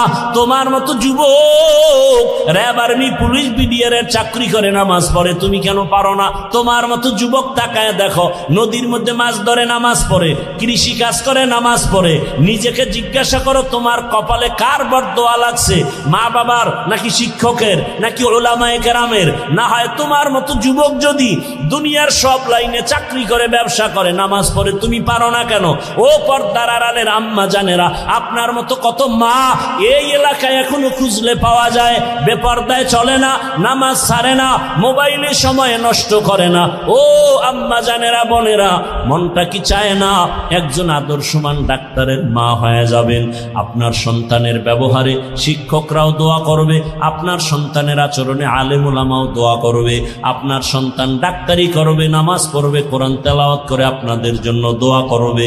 এরে আম্মা জান, যদি এমন চান আপনাকে আদর্শবান হতে হবে, আর জমিনে রহমতের নবীর আদর্শ থেকে সুন্দর আদর্শ আর নাই। ও আল্লাহর বান্দারা, ও আমার যুবক বাবারা, মা বোনেরা, বৃদ্ধ বাবাজিরা, তওবার দরজা খোলা, আল্লাহর কাছে তওবা করেন, সাহায্য চান, নামাজের মাধ্যমে, ধৈর্যের মাধ্যমে আল্লাহকে মনে মনে ডাক দেন। ও যুবক বাবা, জীবনে তো দাড়ি কম কাটো নাই, বেপরদায় কম চলো নাই, এখনো কি তোমার মনের শখ মিটে নাই রে বাবা? কয়দিন আর হায়াত পাইবা জানা নাই, আর কবে গুনাহ থেকে তওবা করবা জানা নাই। অন্তর যদি ভালো হয়, যদি তওবার নিয়ত থাকে, মনে মনে আমার আল্লাহকে ডাকো আর বলো, হে আল্লাহ, জীবনে কত হাতের দ্বারা গুনাহ করলাম, জবানের দ্বারা গুনাহ করেছি, চোখের দ্বারা গুনাহ করেছি। ও আল্লাহ, আমার মতো যুবক জেনারেল লাইনে থাকিয়া যদি নামাজ পড়ে, আমি কেন পারবো না? আল্লাহ, তুমি বুঝি বেজার হয়ে গেছো, আজকে থেকে তওবা করতেছি, মরিয়া গেল আর নামাজ ছাড়বো না, দাড়ি কাটবো না, বেপরদায় চলবো না, মা বাবার দোয়া নিয়া, শিক্ষকের দোয়া নিয়া, ওলামায়ে কেরামের পরামর্শ নিয়া, রসুলের আদর্শ মেনে চলবো। আর আলেমদের মোহাব্বত অন্তরে নেও, কারণ এই ওলামায়ে কেরাম তোমার জন্য চোখের পানি ছেড়ে আল্লাহর কাছে দোয়া করে, গোটা উম্মতের হেদায়াতের জন্য দোয়া করে। আরে এত কষ্ট করে লেখাপড়া করে এই মাদ্রাসার সন্তানগুলো, খোঁজ নিয়ে দেখবা রাতের বেলা ঘুমায় না, ভোর রাতে উঠিয়া মাওলার কোরআন তেলাওয়াত করে, নামাজ পড়ে, দোয়া করে। এলাকায় শান্তি দাও, অসুস্থ রোগীদের সুস্থ বানাও। ওই উলামায়ে কেরামের দোয়া নিয়ে চলিও রে যুবক। আর উলামায়ে কেরাম যেখানে তৈরি হয়, ওদিকে তোমার অন্তরটা নরম রাখিয়া পারলে সহযোগিতা করিও। আর আল্লাহকে বলিও, আল্লাহ, আলেম হইতে পারি নাই, একজন আলেমের সহযোগী হতে চাই, একটু সহযোগিতাও করিও। আল্লাহর মোহাব্বতে কোরআনওয়ালাদের সহযোগিতা করা, জীবন তোমার দুনিয়াতেও কামিয়াব হবে, পরকালেও কামিয়াব হবে। খবরদার এমন অন্তর যেন না হয় যে কোরআনওয়ালাও হতে পারলা না, কোরআনওয়ালাদের খেদমতেও তুমি আসতে পারলা না, এমন বদনসিব যেন তোমার না হয়।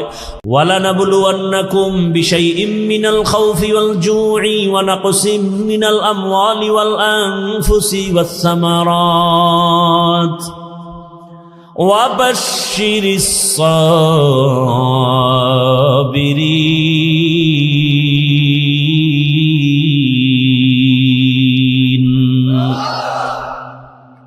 আল্লাহ 5টা জিনিসের দ্বারা পরীক্ষা নিয়া, যাকে বেশি মোহাব্বত করবেন তার পরীক্ষা বেশি কঠিন হবে। আল্লাহ বেশি মোহাব্বত করেন ঈমানওয়ালাদের, মানুষের মধ্যে যারা ঈমানওয়ালা। আবার ঈমানওয়ালাদের ভেতর আল্লাহ তাদেরকে বেশি মোহাব্বত করেন যারা ঈমানের সাথে আমল করে। আবার ঈমান ও আমলওয়ালাদের মধ্যে আল্লাহর কাছে আরো বেশি প্রিয় তারা যারা আমল আর ঈমানের মধ্যে তাকওয়া আছে, তাকওয়া, শিরিকের কোনো গন্ধ নাই। গোটা দুনিয়ার ভিতরে তাকওয়ার মানদণ্ডে শ্রেষ্ঠ, আল্লাহর প্রিয় মোহাব্বতের যারা, তারা হলেন আম্বিয়ায়ে কেরাম। আর সব নবী রসুলের মধ্যে শ্রেষ্ঠ রহমাতুল লিল আলামিন। আর উম্মতের মধ্যে আমরা আখিরি নবীর উম্মত আল্লাহর কাছে বড় প্রিয়। আল্লাহ তাআলা বলেন আমি পরীক্ষা নিব মুসিবতের দ্বারা, আর এই পরীক্ষায় যদি পাশ করতে চাও এক পুঁজি লাগবে, যে পুঁজি না থাকলে পাশ করা যাবে না। ওই পুঁজির নাম হলো ধৈর্য। যাদের ধৈর্য নাই তারা কোনোদিন কামিয়াব হতে পারবে না।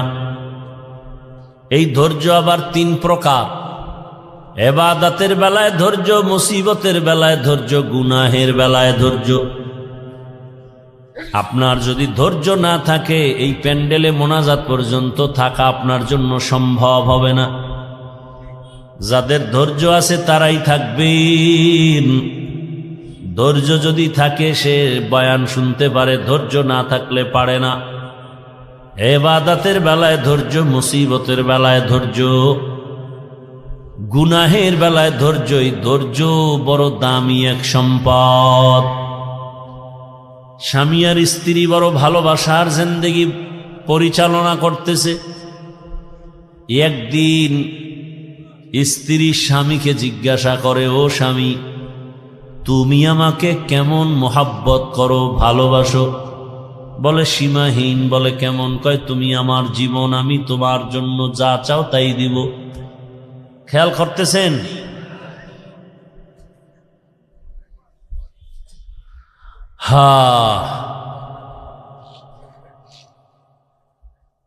স্ত্রী বলে যা চাইব তাই দিবা?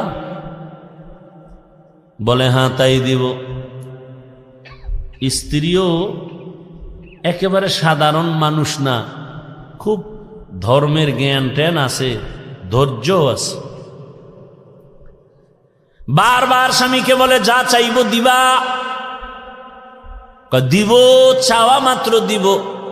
বলে বুঝা খাও? হ্যাঁ বুঝা কইছি। ওয়াদা? বলে ওয়াদা। স্ত্রী পরীক্ষামূলক বলে আমাকে 3 তালাক দিয়া দাও। স্বামীর মাথা ঠিক আছে নি? গরম হয়ে গেছে। বললা কি? কই না ওয়াদা করলা, যা চাইব তাই দিবা, দাও, তালাক দাও। স্ত্রীর কথা শুই না স্বামী বলে কল্লা যেতে পারে, তালাক তোমাকে দিব না, কারণ তোমার মতো একটা আবেদা স্ত্রী পেয়ে আমার জীবন বড় ধন্য। দুইজনের মধ্যে একটু বাক বিতণ্ডার সমাধানের জন্য জামানার নবীর দরবারে রওয়ানা। হঠাৎ রাস্তার মাঝে গিয়া স্বামী বেচারা পড়ে গিয়া পাটা ভেঙে গেছে, চিৎকার দেয় বাঁচাও। স্ত্রী হাত ধরে বলে এত কাঁদো কেন? বলে পা ভেঙে গেল। এবার আল্লাহর বান্দি বলে নবীজির দরবারে যাওয়ার প্রয়োজন নাই, চলো আমরা উল্টা বাড়ির পথে চলো। বাড়ির মধ্যে যাইয়া স্ত্রী ডাক দিয়া বলে স্বামী আমারে দয়া করে মাফ করে দেও, আমার কথা আমি উড্ড করে নিলাম, তালাক চাই না। স্বামী ডাক দিয়া কয় বিবি আমার, নুজহাতুল মাজালিস নামক কিতাবে ধৈর্যের বয়ানের মধ্যে ঘটনাটা পাওয়া গেছে। ও বিবি, তালাক চাইলা কেন? আবার তুমি তালাক ফিরাইয়া নিলা কেন? তোমার কথা। বলে শোনো স্বামী, তুমি রসুলের হাদিস কি শুনো নাই? রহমতের নবী বলছেন আল্লাহ যাকে বেশি ভালোবাসবেন মুসিবত দিয়া পরীক্ষা নিবেন। আমি তোমার ঘরে যত বছর সংসার করেছি একটা মুসিবত তোমার ঘরের মধ্যে আমি দেখি নাই। কোনোদিন তুমি মুসিবতে পড়ে আহ শব্দ বলো নাই। আমি বুঝলাম যেখানে মুসিবত নেই সেখানে রহমত নাই, যেখানে রহমত নাই সেখানে আমিও থাকতে চাই না, তালাক চেয়েছ। হঠাৎ রাস্তার মাঝে গিয়ে তুমি পড়ে গেছো, তোমার পা ভেঙ্গে তুমি চোখের পানি ছেড়ে কান্না করেছ। মুসিবত, আমি বুঝতে পেরেছি রহমত নাজিল হয়েছে। মুসিবত আসছে, যেখানে মুসিবত আছে সেখানে রহমত আছে। আর যেখানে রহমত আছে আমিও সেখানে আছি।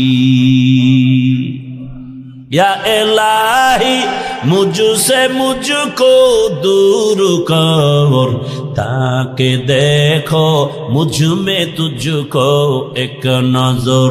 या इलाही तू मेरा माबूद है, या इलाही तू मेरा माशूक है। আল্লাহ যাকে বেশি ভালোবাসবেন তাকে মুসিবত দিয়া পরীক্ষা নিবেন। অন্য হাদিসের মধ্যে নবী বলেন, আদ-দুনিয়া সিজনুল মুমিন ওয়া জান্নাতুল কাফির। দুনিয়াটা মুমিনের জন্য জেলখানা, বেঈমানের জন্য শান্তির জায়গা, বালাখানা। যত শান্তি দুনিয়ায়, মুমিন কখনো শান্তি পাবে না। বেঈমান শান্তি পাবে দুনিয়ায়, মরার পরে অশান্তি শুরু হবে, শেষ হবে না। আর মুমিন কষ্ট করবে দুনিয়ায়, মরণ পরে এমন শান্তি শুরু হবে, আর কোনোদিন শেষ হবে না। দুনিয়ায় শান্তি, পরকালে কষ্ট বেঈমানের জন্য। দুনিয়ায় কষ্ট, পরকালে শান্তি মুমিনের জন্য। তবে মুমিন যদি আল্লাহর উপরে ভরসা করে, যদি একটু আখেরাতের লাইনে আগাইতে থাকে, দুনিয়ায় বান্দা সম্মান পাবে, বোনাস। কি সমস্যা ভাইরা আমার? আল্লাহ যাকে বেশি মোহাব্বত করেন তাকে মুসিবত দিয়া পরীক্ষা নেন। এই রকম হাজার উদাহরণ যদি টানি, সারা রাত চলে যাবে। আমার রহমতের নবী, যার কোনো গুনাহ নাই, সন্দেহ করলে ঈমান চলে যাবে। আল্লাহ যাকে স্পেশাল করে বানাইছেন, মুসা নবী আল্লাহর বন্ধু, ঈসা নবী আল্লাহর। এই উঠা বসা করেন কেন? এই মিয়া,